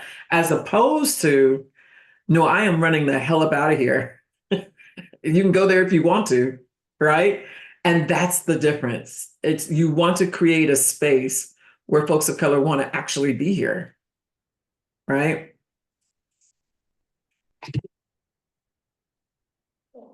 silly question, I know the answer is we don't know probably. But, you know, I'm a strong union supporter, I believe in first in, last out. I belong to a union, I'm a Teamster, so you're never gonna catch me trying to break all the thinking, but I also know in my union, they really are excited about. Working toward they have diverse workforces that didn't exist 20 years ago, maybe even 10 years ago. And the change in the leadership and the change in the membership itself is really exciting. But with that comes all these systemic things that came into place that were set by white people for white people. I mean, there's no way around it, people may debate with me, but that's what it is. So is anyone in the country working through the unions to have conversations about their beliefs and value systems in terms of diversity? And I'm just gonna say something atrocious and then, you know, people will beat me about the ears when this meeting are over, especially the unions, but maybe it's a thing of when you have cuts, 3 cuts based on seniority outright or whatever the rules are, and then retain somebody because they're performing well. And we skip, I'm sorry, a more senior person, unfortunately, somebody's gonna get cut. Right? And then we at least at a third or a fourth, 25% are able to retain. It's a crazy outside of the box, non-vetted thought coming from me here. But is anyone doing anything that's crazy outside of the box that we should know about, that's working and they've negotiated with their unions? Or do we just have to, again, it's a long game if where we're at, we literally have to, I won't be alive when this happens. Outlive. How the recruiting has to outlive, the diverse recruiting has to outlive the seniority of the folks that are in place. Any thoughts? Oh, you are coming with the real on the early Saturday morning. Okay, like, yeah, wow. I'm gonna say this and then lob it over to Chris. I just spent what was that, 3 weeks ago, Chris? I spent 2 days in Sacramento. I'm in California, as y'all know. Working with the California Teachers Union, being up in Sacramento, talking to staffers, blah, blah, blah, blah, blah. I think my short answer is I am happy that there's some movement that the unions, especially around teacher diversity, right? There's a lot of movement there, not so much around leadership at the board and superintendent level. But I hear the teacher unions responding differently to these conversations. At the same time, I don't think, to answer your question, I think, you know, I'm a former teacher, like I needed my union support, you know, so I don't think that unions are saying we want to change. I think what they're saying is we want to be able to diversify so that our body can be different, our membership can look different, and then that can start to raise some things, but I don't hear them doing major changes because they're there to protect. And I just want to say there's a lot of people who really would not have jobs without that union support. So it's dicey. Yeah, I don't want to do anything that disrupts the whole union process. Again, I'm a big supporter, but if there had been, oh, this school district did this and it worked out great with the union, it'd be great to ask the question and know about that. Okay. Yeah. But I would say there are increasing conversations. Whether or not they've turned into actual concrete policy actions is a different thing. But I would say there's increasing conversations, especially with smaller districts and therefore smaller unions, of recognizing that what does it look like if we actually partner with another district that is a similar size CTAC, Tukwila, right? There's a number of smaller districts that also struggle with the infrastructure of trying to bring in more teachers, so what does it look like if you actually have the right of return across unions and across local spaces and places? That's actually a benefit for most unions, right? So teachers are union members, right? So when we bring in folks like this across these different spaces and places and essentially maintain that seniority across districts, because for most of the time, what we're talking about in South King County, these teachers aren't moving. is folks are literally just driving a couple blocks to a different direction in a different district. So there are, I think, opportunities geographically right, that's lifting union leadership into conversations that we can have a way more creative space to talk about how do we actually elevate union support versus I think what we traditionally do is like, okay, how we have battle the union in terms of negotiation versus wait, we can actually elevate the union in terms of a support for diversifying teacher educator workforce. If we take a more regional approach, which is a different way of looking at unions, but more realistic to where teachers actually live. So happy to share some of that kind of conversation. Part of that is needing or I would say boards helping elevate space for cross union conversation, which also helps when talking about partnerships for diversifying teacher workforce for smaller districts, because partnering, for example, with universities and community colleges locally is more difficult for a Tukwila that doesn't hire 150 or 300 or 400 teachers a year. But if we're talking about 5 or 6 districts that each hire 20 or 30 teachers, all of a sudden now there's a different level of partnership opportunity. And I definitely want to summarize this part of the conversation with no intention of ever doing anything that the unions don't want to do. This would be something they would have to say is interesting and attractive to them. Not trying to disrupt them as a one-woman board member. I just know that this can end up in a headline or a clip somewhere, and I just want them to know that is not my purpose. What I heard was elevating union support. How about that? That's what I heard too. I heard that very clearly. I think that's a really great time for us because I know you have so many other things to discuss today. I hope this was helpful. I am excited to be in Tukwila, tomorrow. And so coming on in, and I'm excited to see you, Dr. Kansi, all day Monday, all day Thursday or part of the day. So I'll be in town and we'll be doing some work. So I'm excited for that. I know you've got a lot going on for the rest of the Saturday. Thank you for your time. Thanks for the invite, Carly, to sit in and to have conversation with you. And yeah, I'm going to finish packing so I can catch this flight tomorrow. Come on up. Yeah, I'm ready. What kind of weather are y'all giving me this week? It's beautiful up here. Southern right now, yeah. We're getting nice to Hurry up. you. Before it That's goes what on. I'm talking about. That's what I'm looking for when I come to the area. Thank you. All right. Thanks so much. We'll see you soon. Actually, real soon. Okay. Yeah, tomorrow. Yeah, tomorrow. All right. Bye. Thank you. No. All right. You want to take a break? You want to plug forward? Try this side, plug forward. We're Whatever. Yeah, we'll do it. So I think we can go several different places from here. One is we could kind of stick with this theme. We could do the work of like drafting a goal around what we were just talking about with them. And then also like pull in, 1 or 2 other goals after looking at that board self-assessment. So we're walking away today with some goals.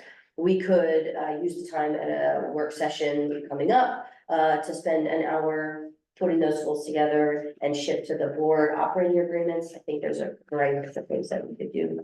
And I'm super open to what else thoughts or preferences might be. I think my hope is that going into August, we have some clear defined board goals. So we've got a little bit of time, if that isn't where we chose to. Board goals on anti-racist. I think just board goals as a whole, and I think one of them to be around anti-racism, what we were just talking about there. And then the others can be, surrounding what we saw in the board self-assessment. But just think so that we can also model this, approach of improvement, that we're trying to be better and more effective.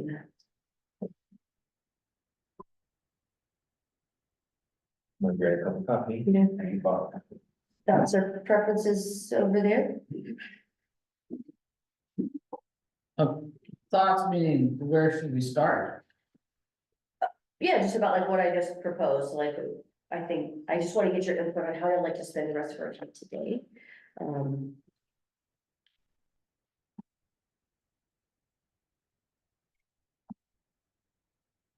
I feel like I've jumped out kind of too often, so I'm waiting for others to weigh in. well, We'll probably. Yeah, setting some more goals. yeah, okay, great. We'll dive into that then. I think that might mean that we don't get to board those other pieces, and that's okay. We'll find another time. I can do that. As a matter of fact, though, especially like thinking about some of the things that came up in the conversation we were just having. You know, norms of engagement, and things like that really do align with the board operating agreement, so that could be an action step in our goal of refining that. So, okay, great. So since we just came out of that conversation, what if we start to think about that anti-racist goal? And then we can dive back into the board self-assessment, which I do hope that we have a anti-racist component of each of all of the goals that we set. But then one that is explicitly. The three things that she said, I should have followed back up, and I was like, oh, you just listened to the recording, but it'd be helpful here. I know one of them was like, so she suggested that we essentially name our commitment, right? So as a collective board, each of us individually, stating that we are committed to this individually and collectively. And then the how. And then what was the other thing that she, So I wrote down, are we all in on the commitment, yes or no, just name it. Then second, here are the norms we will establish to reflect that. And then third was, here's how we will respond because to the public and. right, And internally to those commitments as we make them, because it's not all gonna be roses and kisses. yeah. Yeah. Great, so if our goal is around, around just kind of fleshing that out, so if it's. I'm just gonna throw something out here, we'll see how it goes, so, again, if we're thinking about like a SMART goal, we wanna make sure it's measurable, time bound, all of those different things, specific. Let's see. So if we wanna do this by the beginning of the school year, so end of August, so maybe let's say by. August, whatever that board meeting is in, wish I could find the date. We will have established our shared our public stance and commitment to anti-racist. I think, I know a handful of consultants, this one is amazing, that we just listened to. But some of them, get to a point where they actually sign a statement about where they're heading, with anti-racism or, you know, after they've had fairly intense lessons and talked about, implicit bias, other things, and what works well in schools, what may not, what fits for your school district. At the end, they sign a document about their commitment, so I think we might want to look at what some schools have signed and see if anything, you know, we can just pull a framework and say, here it is in our words. Does that make any sense? I don't know if we've done that before. well, I think we'd have to get someone to go out and find it. Right, and Yeah. figure out who's done it, we're gonna find it, and then bring it back and then rehash it, We were right? talking about before August, it seems like by the next meeting. Yeah, so, I'm willing to do some quick research, I just don't wanna be the only funnel that things come through. So if somebody else is willing to kind of look around.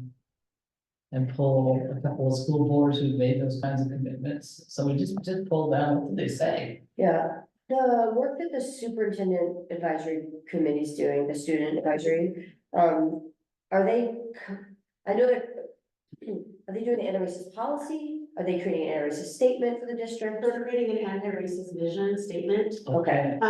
So that's a What good- it looks like from a student's perspective, so that's what they're working on. And they also have 3 bucket areas that they're focused on. One of them is high expectations in instruction, student safety, which includes, the foundation of social emotional safety. And then the last one is anti-racist actions. So those are the three main bucket areas that all of the group is working on. In fact, they're meeting on Wednesday at 3:30. It's our last meeting of the year. It's gonna be in person, it's gonna be in here. If you wanna stop by and say hi, I think they'd like that, only if you have time. But those are the three bucket areas. So the goal is by June, by this Wednesday, that they have their draft statement ready, and then they're gonna bring in, I think Alex is gonna bring it to the board, to bring to all of you. It's Monday, 3:30 here. No, Wednesday at 3:30, the 12th. It's the day after our board meeting. Okay. So it's Wednesday at 3:30 here. So yeah, I mean, it's been great. They've been very vocal. And for the 3:30, 3:30 here on Wednesday, yeah. It'd be great if you guys could, if you have time to stop by, we're gonna have pizza here. It's kind of like our celebration too for the work that they've done. So this could be a problem with three of us. Oh, yeah. Several of us are- Maybe we can make a schedule or something so that we're not all here at the same time. we could appear, it can be noticed, and if we don't talk, Yeah. then we're not having a meeting. Does that make sense? I mean, you're not inviting us to chit chat with the No, faculty, no. just watch, right? Just watch or thank the kids for being here or something. I think. We can also schedule it, I could like, depending on your work schedules and stuff, like, I could say like every 30 minutes or something, just so that it's no more than 2 people are here at the same time, we can figure that. Or we Yeah. can publicly notice that we're going to be there and no business is going to be Yeah, discussed. yeah. As Yeah, council I does just wanna that make all sure. the time too. But only if you want to, of course, I mean, it's only, it's invitation, but it's their last meeting. The students are really engaged, we have a lot of students who are super interested in this work, so. Right. So are you aware of any other, I mean, we're talking about an anti-racist statement. Not sure, you know, Yeah. 50 different levels. Yeah, You said they're gonna come, they're thinking about it in terms of a high level. yeah, Okay, are you aware of other districts so, have anything like this as opposed to no, I'll be having to honest. do it from scratch? So I'm gonna publicly share my background and what I've done, and then just, for information. So, I was, hello everyone, it's Dr. Concy Pedrosa. I was, on the team, that developed the race and equity, that they called an equity, race and equity policy. That was way back in 2010. We developed, I was also part of the committee that developed the race and equity toolkit. That actually Tukwila, is using and adapted, I think. Also Boston Public Schools is using it, there's a district that have used it, and then since then, we've worked with Puget Sound ESD and adapted some of the language, especially through COVID, so we've done a couple iterations of it. We, in my former position, we developed, we have a race and equity policy. But I don't believe any district really has an anti-racist, right, like that strong anti-racist. I think we're one of the first ones to actually kind of make that stance. Maybe there's other ones Dr. Rogers and others working with that's trying to do that.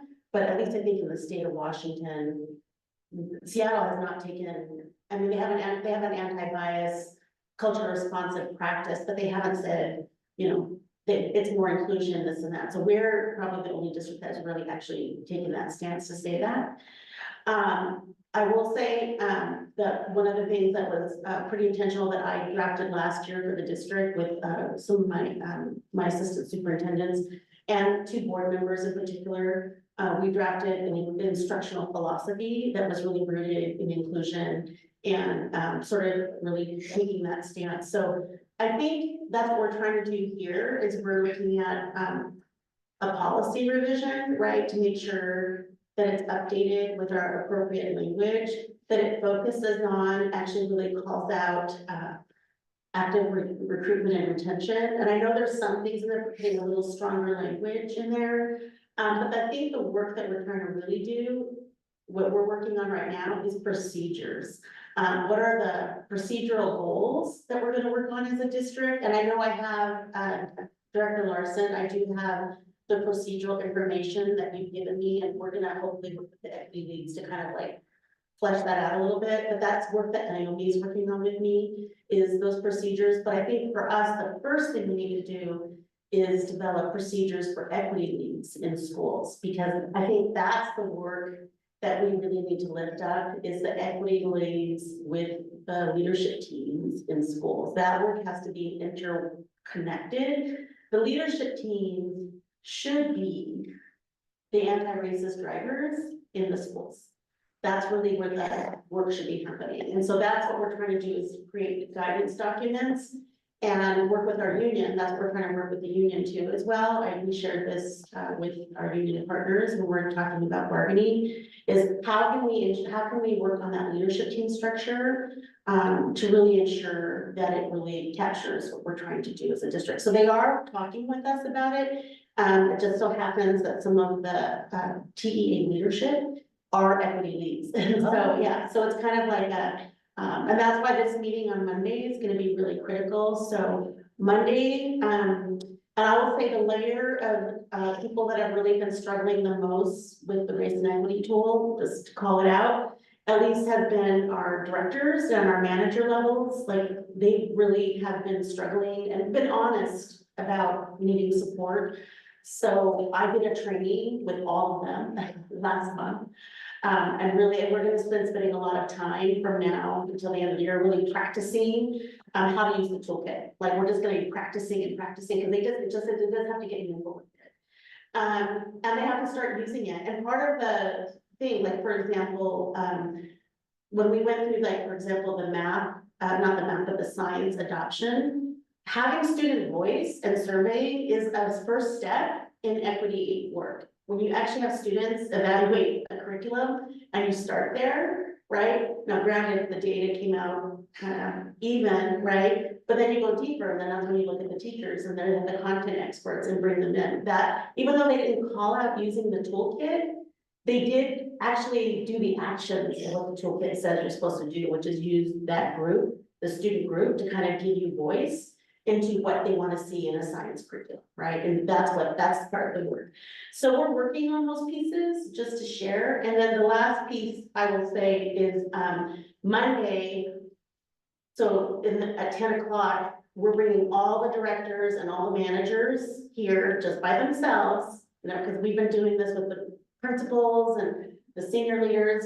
I'm not as concerned about them. I think they'll continue to develop the work. But we're bringing all the directors, all the managers here in just a private session to dig a little bit more with them, to really like, okay, what do you still need? This is their time to say to me, what do you still need in training? What do you still need in that? And so I don't know if you know this, Director Simpson, and I used to be the director of racial equity advancement for Seattle. Yeah, That was my job. I did that for 3 years. tracking, because I. Oh, yeah, that was my job. So I should have said that fall out, you know, and then I was in student services, so special, anyway, but that was my job for 3 years in Seattle. And then, and I'll say the last thing, so that's the big thing. We need to get that piece fleshed out, because I would say when you've observed it not being utilized, it's been mostly within that group, right? It's the operations folks. And I will say my experiences, operations always struggles with this concept, always, it happens in Seattle, everywhere. Believe me, my private meetings, tell me, how do I use equity in this work?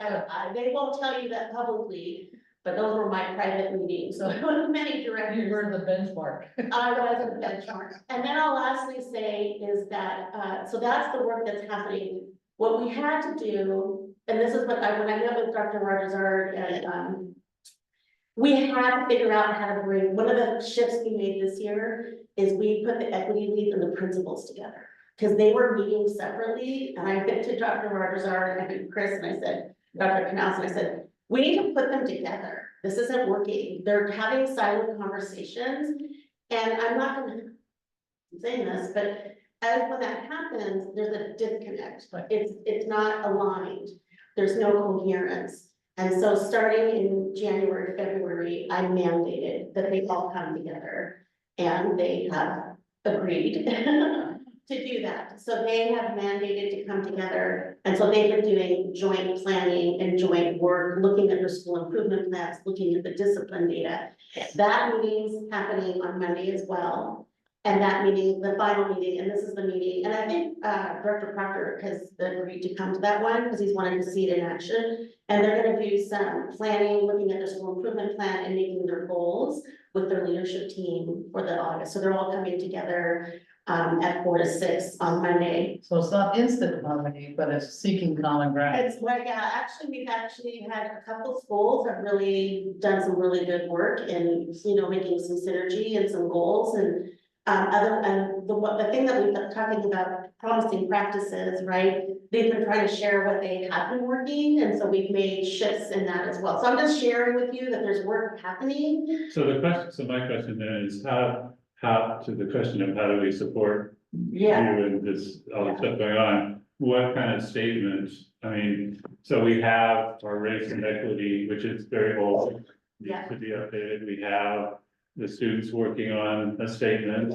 So how do we, kind of meld all this together and come up with something that's gonna be supportive of all the work that you're doing? Yeah, so that's, I have to, it's right now I'm focused on budget, but that's some of the work to do this summer.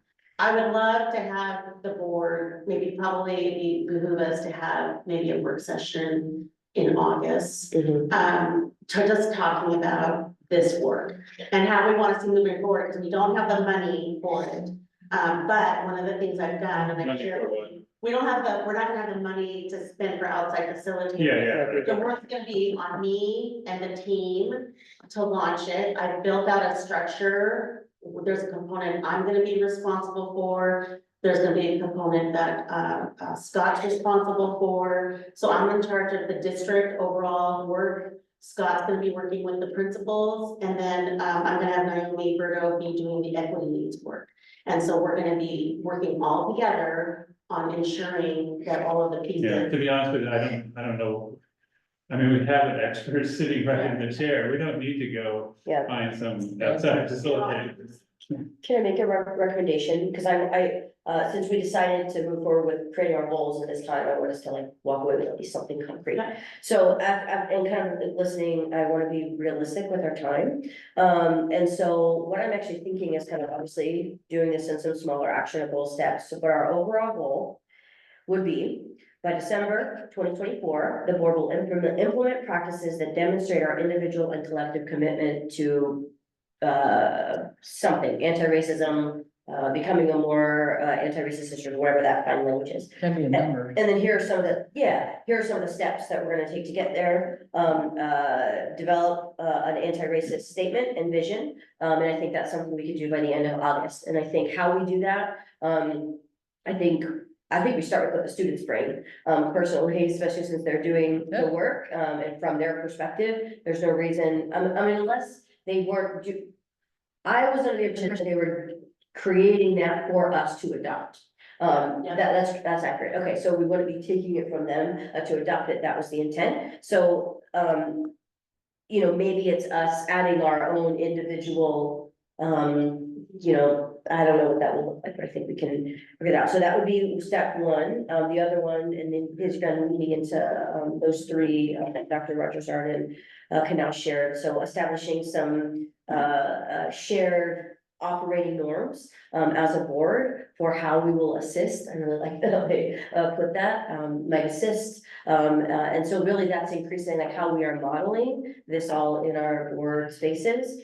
When we do that, I don't know, I think I'm kind of leaning towards maybe September-ish, because we could try and do another Saturday session where we're really looking again at those board operating agreements, because we're not going to get to them today. But September, we're really looking at that and also thinking about our norms.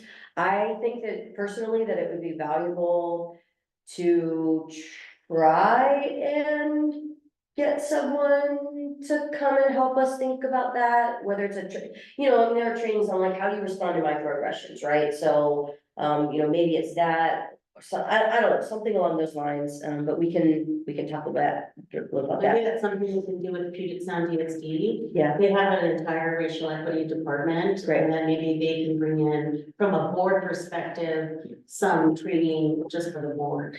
yes, that would be great. And then the third kind of step of meeting our overall goal here is here are the actionable approaches that we are going to be implementing. So a few that I just wrote down is the framework for anti-racist reflection. So those questions that we ask ourselves in the board meeting as we're looking at reports, as we're making decisions. You know, it could even be something that before we vote on any action, we stop and we say, we say out loud, okay, if we vote yes, whose experience are we whose experience are we centering with this action that we're about to take? Whatever that framework look like, but embedding that like into our board meetings. Policy updates is another example. So thoughts on that, kind of as a, So rather than, I'm always thinking of rather than create another set of stuff, how do we work it into, so this anti-racist vision sounds like our race and equity policy. well, I We think. should just I think a replace, vision and a statement are different things, but yeah, so I think like if we, like having a nice succinct statement that we can put on our website, that we can say, we could even read it at the beginning of every board meeting. And maybe it is the same with the policy. it should be Yeah. embedded into policy, I think. Yeah. It should, that's maybe the first statement in the policy should be that, and then. Yeah. And then the rest of it, so, and then, yeah, you're talking about.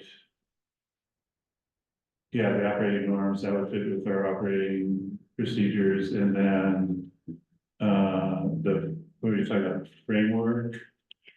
Anti-racism, Yeah, so that was going back to like either the equity toolkit or the questions that she posed. oh, yeah, like yeah, who- yeah, so Whose that's, voice is being and I centered wasn't here. quite clear, didn't seem to like the race and equity toolkit. Said need to be updated, but she didn't say, well, how, I don't know what your, I think the language just needs to be updated. Okay. I think some of the, but in what, some of the main questions, but I think there's a couple questions that we could embed that Yeah. we could go deeper. yeah, Yeah, It's all good. I had really high hopes. so I mean, it's. and maybe our equity leads, some of our leads like Aaron and those folks who've been doing this a long time, Mhm. maybe that's a conversation we can have with them too. Sure, yeah, but anyway, I just want to keep, take the stuff that we have and then modify it so it becomes, rather than create another whole thing on the side. I agree, we should be working on our current documents Right, and updating updating, right, processes right. instead of having a lot of separate documents. Right. It's coming in, there's documents. I think I'm not trying to recommend that we necessarily create new things. I think that there's everything takes time, right? So let's say that the revisions of the equity toolkit are a project for next school year. Well, I want us to have an actionable framework that we can work from. So even if, again, if it's as simple as, it's not a document, it's just as simple as before we take an action, we're gonna ask ourselves these questions and we're gonna take a second to pause and reflect on on that question. Be one question, what voice is being centered here? What voice or experience is being centered here? And maybe it is a question that we pull from the toolkit. So again, I'm not saying that we are creating something new, maybe it's an extension of, but it's also like, how are we as a board using that and not just expecting it to be used when the decision is being presented to us? Does that make sense? Yeah, but that's exactly what the race and equity toolkit is supposed to be. We use it, the entire organization uses it for everything. I think what has been happening, or at least this is my perception of what I feel like has been happening, is we're not using it. We're asking them to use it and we're asking them to tell us how they used it. So we need something, a lens that we are looking from, and again, it should be the same, I agree. But yeah, I haven't seen us necessarily use that. We ask them how they have. So, this will sound like it's odd, but it leads to the right place. Before every meeting at a Rotary, they read what they call the four-way test. And I'm gonna recite it quickly for you, not to adopt it, but to encourage you to get something short that reminds us what our alignments are, to get us into it. Theirs is it the truth? Is it fair to all concerned? Will it build goodwill, and better friendships? And will it, be beneficial to all concerned, right? And before they start every meeting, because they're a service job. That's what they like, okay, we're out of our everyday thing, we're about to focus on the things that we do. This is always our tenet. Mhm. And so when you talk about it, I'm okay with like deeper, but what I found at Seattle, we had to revise the project toolkits. Because it took so long to do the analysis, we never got to the projects, Mhm. and it was very difficult, but if you keep it. Short and sweet, so your mindset is in place, and then you have deeper thoughts under that, that you can look at, refer to while you're in the meetings or formulating policy, I'm all for it. What I don't want is like a 5-page document that we all go, that's really nice, we sign off and put it over in the corner, because it's too hefty to read. That's why I said one question that we get consistent about asking ourselves and having that open dialogue in the meeting. To say, okay, let's just pause for a second and reflect. Whose experience is this centering? And I'm kind of with you, but I'm trying to tell you it's probably more like 4.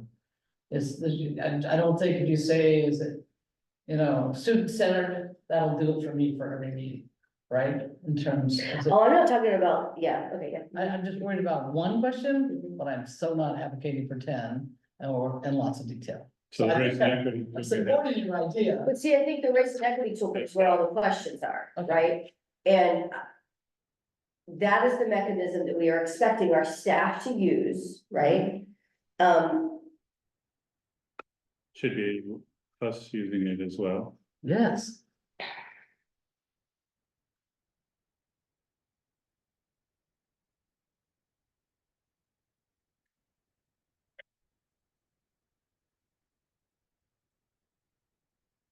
Just thinking, yeah.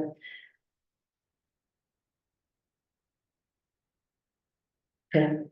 Let me ask the question, though, I'm not knowing it at all. So is it because it needs to be revised? If it was revised, would then be, since it is the 5 questions, I think it sounds like we need to revisit that anyway. Would then that be the time to put what we need in there in order for us to use that as the guiding reflection? As we reflect before we, I mean, I hear what you're saying, kind of taking that who is it? And when we make a decision, I'm trying to look, can we put that within those 5 questions? My concern is always whenever I see us going off on, doing something over here, then all the things that we have in place immediately become kind of obsolete, and then, some people are, we had this problem with this toolkit.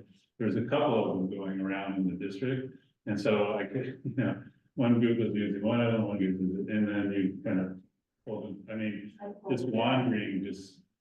That's why we go through a formal process, I think, with adoption, because that way then it's clear for next year, for 25, 26.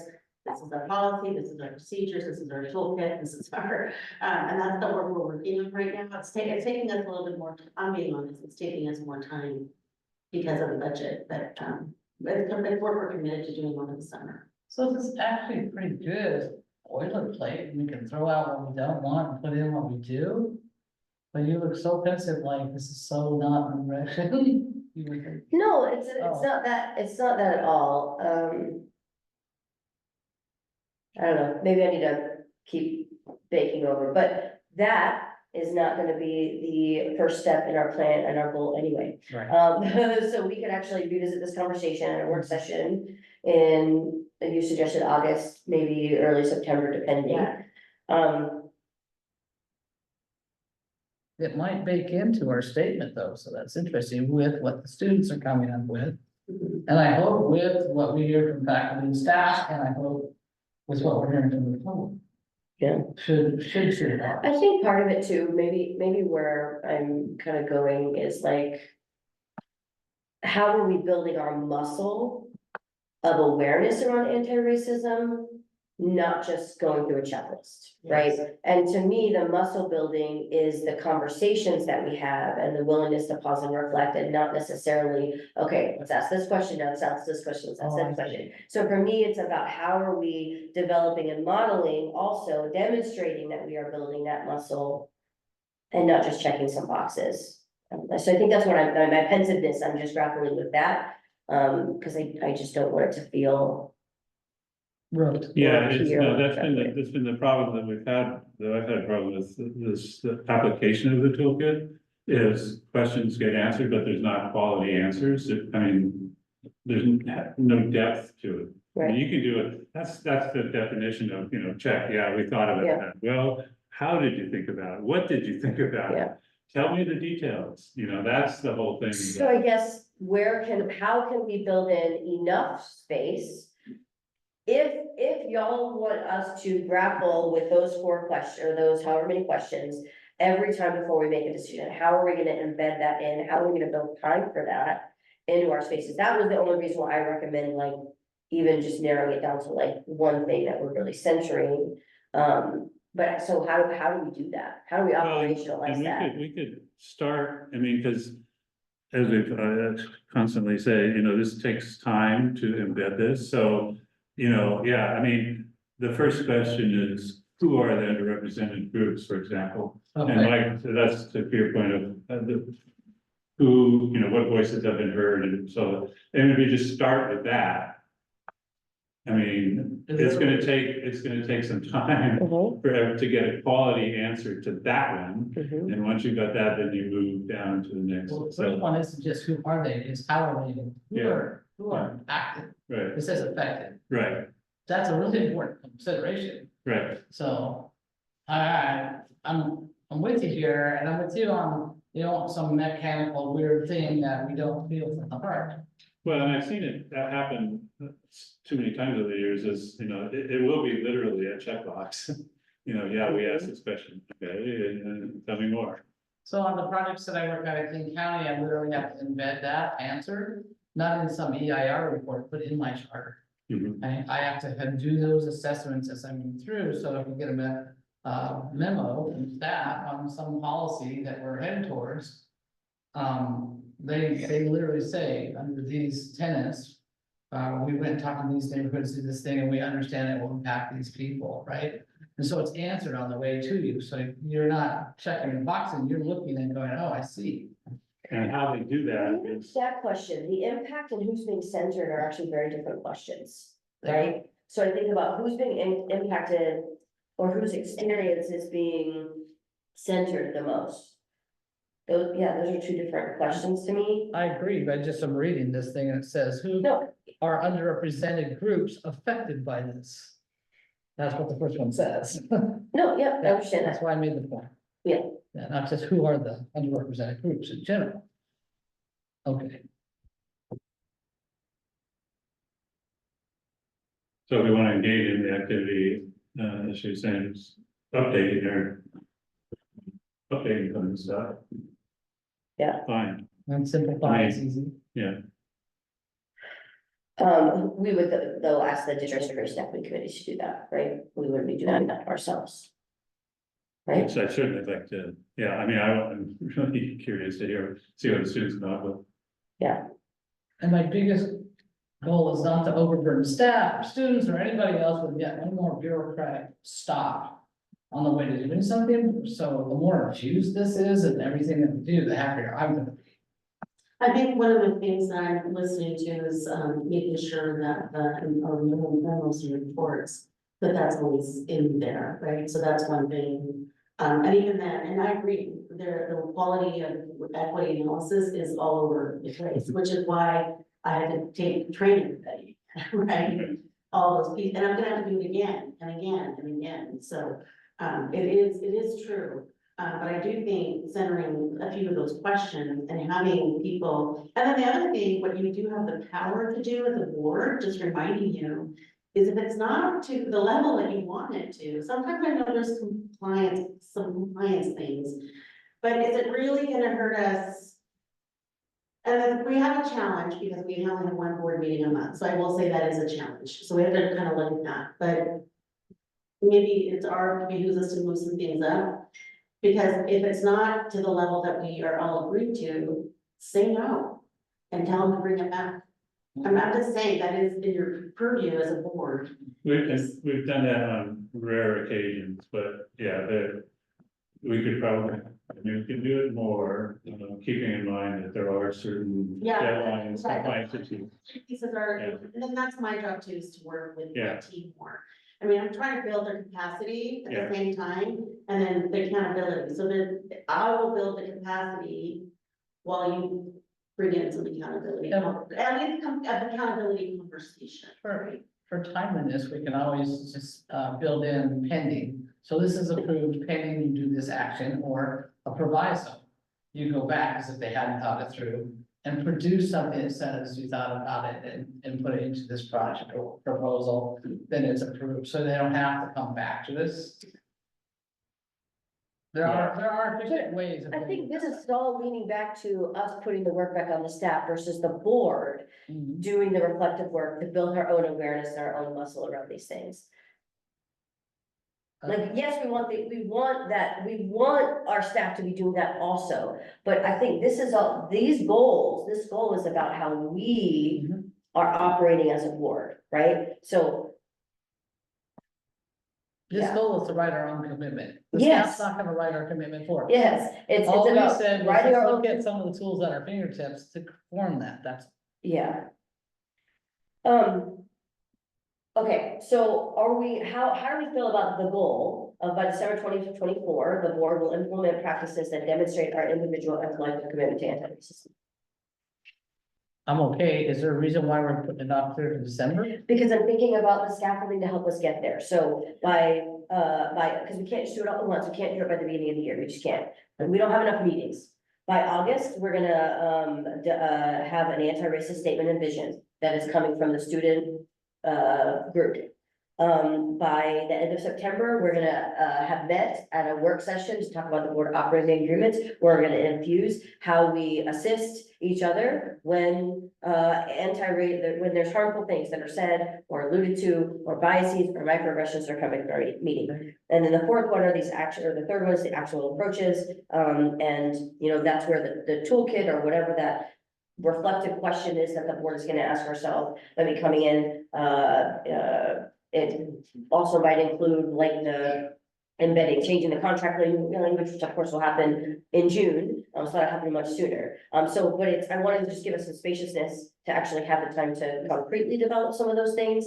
And if we want to have a training and have a good conversation about how to establish those norms, we're gonna need more time. So that's why I put it in December.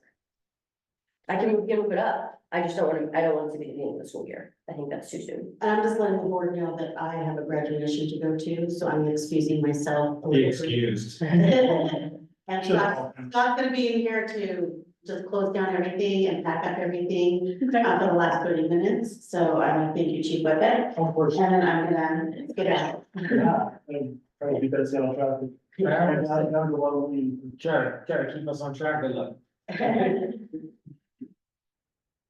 I think we're taking a break. If you guys have 5 minutes. Good, sounds good. Anyway, I guys would be done me, but yeah, one of my lovely, sort of adopted nephews is graduating from UW today, so. Fighting traffic. I know, and it took a long time to get him there, so. A beautiful day for it. I know his mom has COVID, so I'm gonna go. I've known him since he was a baby, so. And please, if you guys wanna take anything with you, take it with you. Thank you. Whatever's not left, we'll put it for staff on Monday. Okay.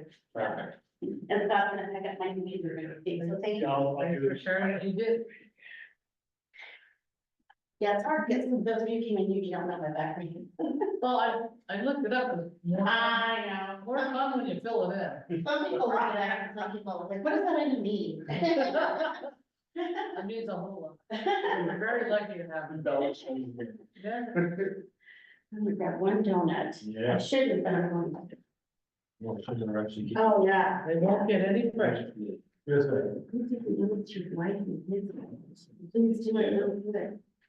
I'm very excited. Yes. Of course. You're gonna have a back of your bed, it's a thing that looks like that poster. And but it is, What's it do? the movie there, it has to do with the Central Muslim County, the African ruler, Oh, okay, Yale, okay. So it's based on yeah. energy and pleasantness. I think your time, to bring us back though, so we're on time, you guys ready? This is quick. I think your timeline's correct. I think December is right.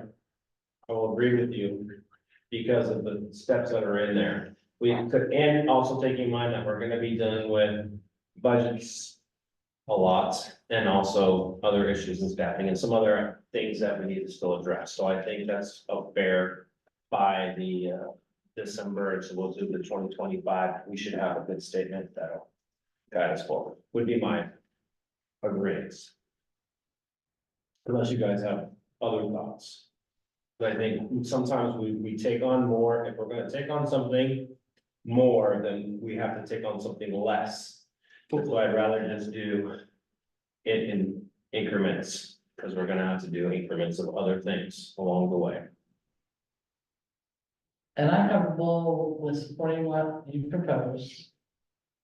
With only one concern, we have very few meetings. How does this stuff come together in between the meetings?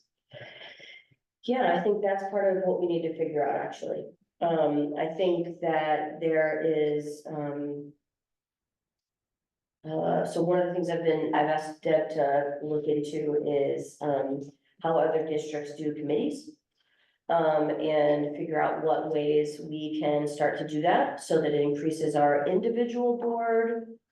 Like the ways that as individuals we're tapping into the board work so that collectively we can all be more engaged, I think, because what happens, I think a little bit right now is, you know, I'm passionate about this thing, so I'm gonna focus, you know, on that and maybe I, you know, spread, you know, or communicate with everyone, you know, so I think just getting more strategic about how we're all doing that work. So I think one of the reasons why I wanted to push this off just a little bit is so that we'll have another quarterly Saturday session, actually maybe even two between now and end of December. So we've got an opportunity at a Saturday session to do our norms and board operating agreements. We can have, one of the things that we could do too is, you know, we extended our work sessions by an hour on those Tuesdays. An hour of those, and it's kind of been working this way anyway, and I think we could actually just make it where an hour is focused on board stuff. And the 2 hours are focused on, you know, reports and things that we're talking about, so it could be. My only fear about that, not fear, the only thing that I want to point out is I know it's very difficult for Director Proctor to make on a Saturday, so, and I think his input at this time is very valuable. So we need to make sure that if he's not able to attend a Saturday, that then we don't make it on a Saturday. I'd rather adjust maybe a board meeting, and this is just spitballing. Throwing a board meeting that we normally have on a Tuesday night, maybe the board meeting's on the Saturday. You know, that's there, and then Tuesday night we do, you know, vice versa, or something in order to accommodate his schedule, because I think. If we're gonna do this together as a board, we all need to be in attendance. Yeah, I agree, Okay, I agree. just a thought, I'm just trying to think of how to manage that, right? I would be wide open to that. I think my only hesitance about that, part of why we moved away from, we were having more regular Saturday work sessions and the team, like the whole. Cabinet was here, and so then Right, maybe it feels like we're asking them to come in after a 50, 60 hour week and come in on a Saturday for another 3 hours. But I think what we can do is, you know, we can, if the Saturdays are not the best fit for this board, then we can do something else. Totally, I think there's some potential there. I think it also gives the chief bill to, you know, Saturday, probably lands on Mondays for him, because that's his weekend. So, because he doesn't have Sundays off, Those reach right, out. just preparing on Saturdays. So, I'm open to, it depends on others, I would take a day off from work if I needed to do that, to commit. Yeah, I don't have quite that much flexibility. I have some flexibility, but you know, I'm not thinking, plus I'm not thinking every month, so. I appreciate the board work, and of course I'm committed, but at the same time, my PTO is for my vacations and not just to take time off to do other work. I don't know, That's just some people can get comp time. Let's just ask them to send out something that we can all, you know, Yeah. push our into, and then let's come with a date. Another thing, just so y'all remember, typically we approve the board calendar, the board meeting calendar in August or September. Concy and her team are working on, like the board, putting together the board presentation calendar. Then we're gonna, we're gonna have some discussion about what the board meeting calendar will look like for next year, before we approve it. The way that our meetings are structured this year, it was a trial run. We changed it. Before, we had 2 regular board meetings a month, plus a work session, plus a Saturday session. It was too much, but maybe we scaled back a little bit too much too, so I think there's some room to maybe talk about what. Yeah. Okay, so we got one goal, which I said gets us through the end of this year around anti-racism. I can get this goal, actually, you know what? I need to get better about asking for help. Is anyone willing to draft this up and get it back so we can continue wordsmithing? Or do I need to do it and someone else can kind of take it and make it better? So which thing are we talking about? Yeah, What do you mean, which thing we're talking about? Which, there's multiple things. We've got sets of goals, we've got a statement for racism. So that's all within the goal. So here's our goal. So, I'll do it again. So here's our goal. By December 2024, the board will implement practices that demonstrate our individual and collective commitment to anti-racism. An action step within that goal is to adopt an anti-racist statement and vision. Another step within that goal is to establish group operating norms that speak to anti-racist practices. The third one is some actionable approaches that we are building in to our board work. So when you asked who would like to, if they wanted to, write that up, that's 3 different things. I'd be willing to do one of them. I'm not asking you to do the work. I was just asking who wanted to take our discussion and write and put it in it. I'll do it. I'm actually making an offer to do one of those 3 as a draft and bring it back. But this is all one goal. Those are just different actions that help us achieve that goal. So you're just saying you'll do, see, I'll step up to one of the 3 actions and bring a draft to the board. That's an offer. sorry, okay. I Yeah, I wasn't, think you guys are talking about 2 we're different. talking about 2 different things, yeah. What you're talking about is just a statement of, here's what. This is our goal. I'm just trying to write it, yeah. Try to do. You're talking about actually doing one of the, I'm saying drafting up the yeah, and proposal but that's for one not, of those 3 under yeah, your big goal. but she's just saying, Yeah. just list the 3. Because the goal sounds pretty formed here. If we want to wordsmith it right here, we've got a half an hour, No, right? no, I don't want to wordsmith anything. I want all the directors to be here before we get there. Okay. Fine. I think what I'd like, what I'm hoping will happen, and just a suggestion, what you just stated right there is good. If it's already written down, you can send that and then we can work through it, because part of the problem is, you're right, we have not a lot of time, right? And we'll do all this, but what we do have is our individual time. And I know I need to get better about getting on here and going through and then giving input there instead of spending the time here to try to do it all the time. So that might be one thing that I think as a board and myself in particular need to get better at. So something, just what you have already there, to have us thinking about that, and then we're not jumping, you know what I mean? And then each of us then can take that, and then we can put our ideas and then bring it to each other. And then we can, from there, wordsmith it, as you say. And that sounds good, but I've got the bandwidth from one of those 3 actions to put my ideas together. Then just For a month. choose to do one. So I'm offering to do one. No. If you want to do all 3, do all 3. If Yep. More ideas are better. Mhm. But that's why I And was placing it flat, was like, I'm willing to step up. And work on one of those 3 actions and say, here's a possible framework for that and ideas that could fill it. Perfect. I don't see why that would be. I don't think it is problem. I think we're asking everybody to do We're it. asking everyone to do it. Yeah, That's everybody it. to do, I'm not volunteering to do all 3. I don't Okay. have time. and that's okay. Yeah. I think what we're doing is we're gonna send it out. We'll have a time of when we're gonna come back. If you have one of them done, you know what I mean? That's great. Which one are we gonna address first out of the action items? That ought to be the one I take on. Because we're not gonna get them all done in a month. We're not. I'm like, you're not really listening, so let me say it again. Okay, so here's our goal. By December 2024, the board will implement practices that demonstrate our individual and collective commitment to anti-racism. Yes. One of the action steps that'll help us reach that goal is by adopting an anti-racist vision statement.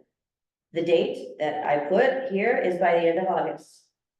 Okay, we don't have to do a ton for that, because the student advisory group is formulating that. So basically, we just have to get that from them. And then have some discussion about it, decide, if there's anything, and if any additional statement that we want to add to that, vote on it in August, it's adopted. Okay, the second one is establishing norms, and that one is by the end of September. I think you could talk, if that's one you want to take on, sure, but the bulk of that's gonna happen in That's what I'm offering. a board work session. Okay, most of that's gonna happen in a board work session. I would like to be a part of that discussion, okay? It's a So- draft, I can hand it to one of you without having a quorum, or I can give it to. Hansi, and she can share it, and then the rest of you can have input on it. There's lots of ways to do this, but I'm suggesting a strong force, because I know that there's probably no emotion on earth. Of all of the emotions you can think of, than the urge to change somebody else's writing, and so I love writing strong horses. Putting them out there and watching it get changed into something that turns into something really good. As opposed to a strong horse, so I'm offering to frame a strong horse. And you will have tons of input on it before we're ever gonna meet. And then the last one is the actionable approaches, which we will collectively decide what those are. At our whatever quarterly work session that happens later on. So this was just a big framing of the goal. I think maybe some of where my hesitancy is coming, I guess, is that.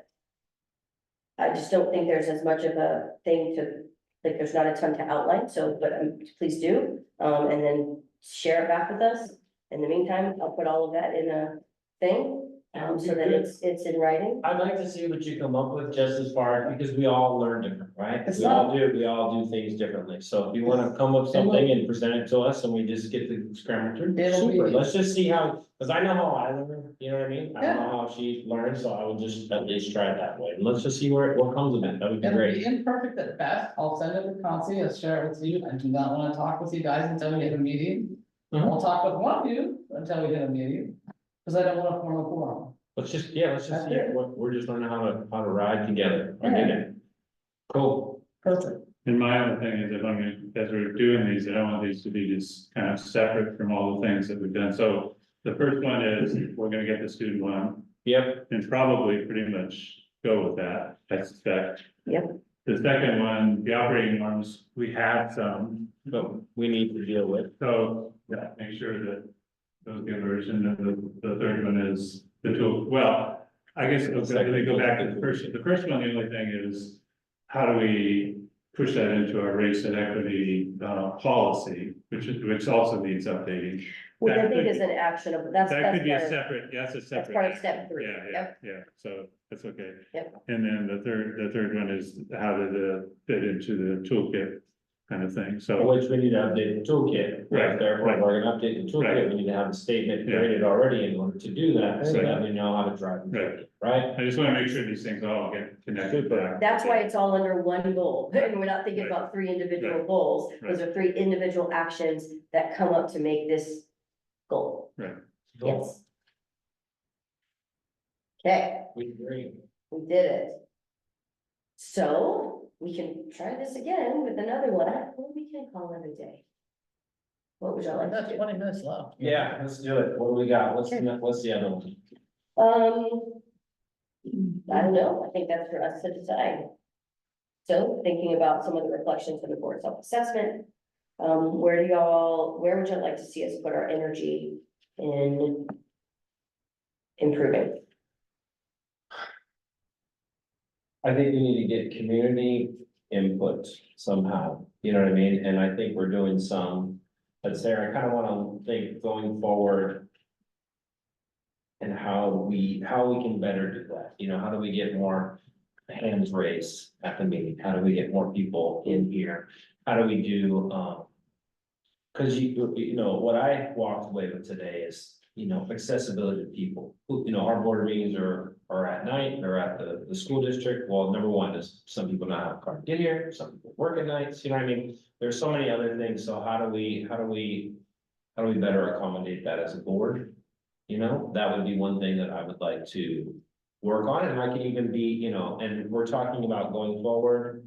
And then we're doing, as board members individually, doing other things I could also maybe work on that and present something back to the board. So to me, that one actually fits into the previous goal, where you have actions of the board. How does the board, Yep. and it gets to your point, Yep. how does the board get Okay. more input from the community? Yes. That just ties right in there. Yes.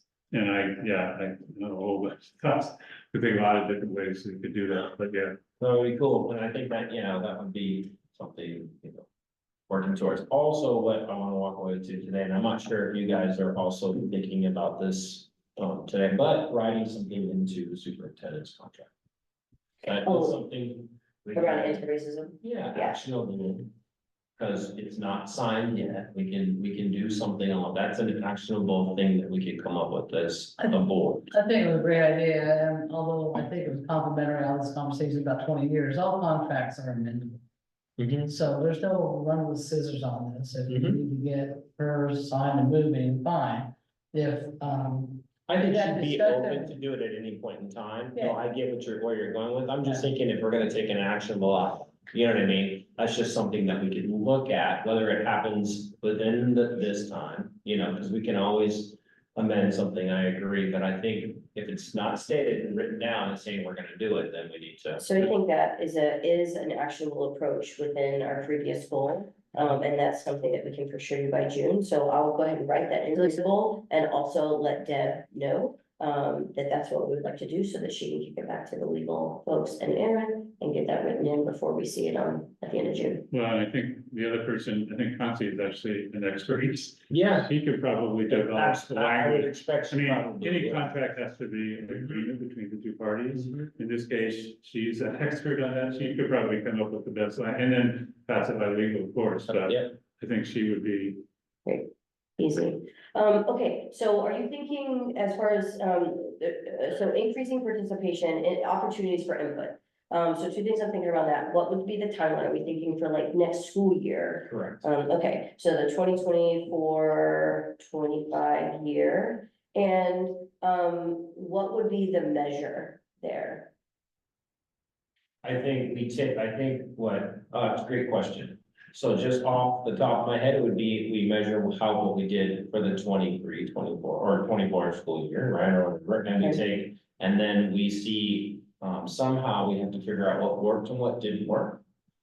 And then let that lead us into how do we improve? Because I'm sure someone has done something, I would assume, and if not, then if we haven't done anything, then it's easy to measure, we're gonna do something different. Yeah, I mean, I think that's actually an interesting, like, I think we all do, but we do it in our own way. We do it in a formal way, so like, how do we like to formalize, one, what we're already doing, and also then make it more consistent. And name it, because like, I don't know, I don't know what we did, so what exactly are we putting in the contract? I'm Just sorry, about the this is the contract. This is what I'm talking about is the second, the contract Conti's coming up with legal, and then we're gonna review it. So And it's it's gonna have some statement in there about our anti-racist commitment. to anti-racist. Not a commitment, our expectation that the superintendent Independent, right, drive anti-racist, Yeah. racist. In our commitment to anti-racism. yeah, something in there, we're gonna legal wordsmith that out, but Okay. yes, something towards that, correct. That'll be done by the end of June, what we're talking about now is how are we as a board going to make sure we get more input from the community? Okay, And then, so while we're doing that. My question is what's done in the past? And it sounds like I know there's things happening because I hear, but I know there's not a list of what those things are happening, you go to. I know you're always up at the Capitol and then I've seen you at the different events and different things. So just some of the things that are currently happening and then how do we formalize that into something, right? And then also offer ourselves. I'm not the best one to do So- it in practice also, something like that. Yeah, so the things that have been done in the past, and the big challenge here is. Yep. The language access to, so that everybody in the community would get it, so. The most recent one, they did it at the high school, I didn't go up there that night, but they had all the community liaisons there and they got a lot of input. And so we've done those kinds of things in the past. But the board has been, it's kind of, if you happen to be there, Mhm. So, you know, we could be more intentional, I think, about some of that stuff, so. And I just would need to know if, for me, I would just need to know when you're saying intentional define, I just need that definition of what that is. And maybe one or two of those, and we as a board just do those for that year, you know what I mean, just pick some like sniper points that we know are lacking. I don't wanna, you know, sometimes I think we get so huge in our ideas, that's just not practical, I'd rather just kind of take a couple. Well, that's the other kind of. Yeah. Interesting part of this, in interacting. A lot of the meetings, if you talk to like parents and so Mhm. forth. They tend to be intentionally focused on, okay, what's going on in their student's life today? They want to, and almost all that is operational stuff. So how's the transportation system working? How's the food service, you know, how do I have access to teachers, all that kind of stuff. And so when we come in, you know, kind of at this level sometimes, they're probably not gonna be thinking, you know, Yeah. the other thing is, how do we translate some of our, work into something that's kind of more consumable by the, what I call average, you know, person. So that we're not talking up at this level, we're kind of. Yeah. And so, anyway, there's lots of things I think we can do. I mean, we've tried to do that with budgets in the past. We're trying a different approach with budgets this year, and I'm not sure we've got it exactly right yet, but anyway, that's a whole area for rich discussion. But yeah, and which is a good, and that's what I'm saying, Right. getting a discussion about Right. what you have experience of what worked well and what hasn't. Right, You right. have experience of what worked well or what hasn't, you know, and just trying to take that and say, okay, guys, you know, I'm already doing this, Charlie, you're not doing this, have you thought about, can you take this part on? Yeah, okay, I'm gonna do whatever that looks like. Can I recommend a goal? Yes. Okay. By the end of the 2024-25 school year, the board will systematize 2 to 3 mechanisms for gathering community input, feedback, and voice. That sounds great. Okay, because I think what that does is that gives us the opportunity both to think about, you know, because I heard you start with, you know, at board meetings, are board meetings accessible to parents? I think there's some things that we could do to increase that, some others, I'm not so sure. But then, you know, thinking about like other informal ways, could we do a once a month,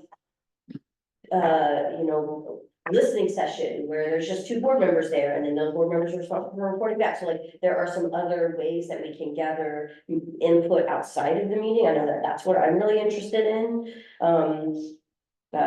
What it also could, but I think it could include board meeting strategies as well, but I think 2 to 3 is tangible. Yes, It please. allows us to take some of the things that we're already doing and say, how are we gonna formalize those? And then also maybe come up with something new. Yeah, because it makes me think, Kate, what you were talking about, going out door knocking and then. Yeah, I'm looking up meeting- my email and Well, I had a list of these things meeting that I with plan us, to do. yeah, meeting the people, because if I want more people to come to board meetings, if I show up and they say, hey, you know. Chicken sandwiches are terrible on Wednesdays, okay, why don't you come to the board meeting and let us know that? Here's the day when we're gonna be talking about chicken sandwiches, you know, for example. And then giving the people the personal invitation to come, it'd probably be more apt, you know what I mean, to do that. So that's all I'm thinking of. So the 2 or 3, and then hearing the past, what's worked well and what doesn't work well. From you guys, this is not my forte by any means, so I'm gonna lean on what you guys say, and I'm willing to try to get that out there, because then. Once our community comes, right, kind of what we were looking at our 2 people that we had here today from the ESD is. We want people to come and board and reflect and give stuff. We have to be out in our community in order to do it. Yeah, the other big one has been, you know, talking about for you is, school visits, so have the board. Or maybe 2 or 3 go to visit school and see what's going on, and I mean, I know individually we do that now and again, but Yeah. that's enough, I mean, there's a whole, Yeah. huge number of things. I also know though, if you announce you're coming, everybody checks the list behind the doors. Versus, you know what I mean, just as far as things, Well, but that's my own. Something that just came to mind as you were talking that I think connects to also something that was in the board self-assessment. Connects to this goal, and so it makes me wonder if we could be more explicit with it, but actually like gathering input about the things we're about to make decisions on too, right? Is like, like I know sometimes I hear from people like, oh, I had no idea that was on the agenda for this meeting. So what are mechanisms that we can do to make sure that like we, again, systematically have ways of saying to the community, this is coming up at a board meeting. And some of that will help us when we get the presentation calendar really solidified. But this is what's coming up at a board meeting. Here's your time to come give input about this thing, separate from the board meetings. That's always an opportunity. But here's another one. Do we have that board Facebook or anything? Just curious. No, Interesting. Great, I love this goal. Okay, so you'll kind of flesh out a few actionable steps for that goal. Great. When am I supposed to be bringing those back by? I need it to be more concrete. Yeah, so since this is for the 24-25 year, what if we plan to have all goals finalized by our August regular meeting? Okay, and what I'll do is I'll email each of you guys, you just can't email or reply all. Well, I guess I'll probably individually, I'll just email, so it comes back so I can help with getting the I'm input. just gonna send you the list I had and my answers when I applied for the board. Oh, perfect, That's what I can't seem to find, it's not on my phone, it's on my own personal computer. okay, and then I'll just gonna probably respond to some of those and just ask more. Your name, or ask me the questions you want, but as long as it stays between the two of us.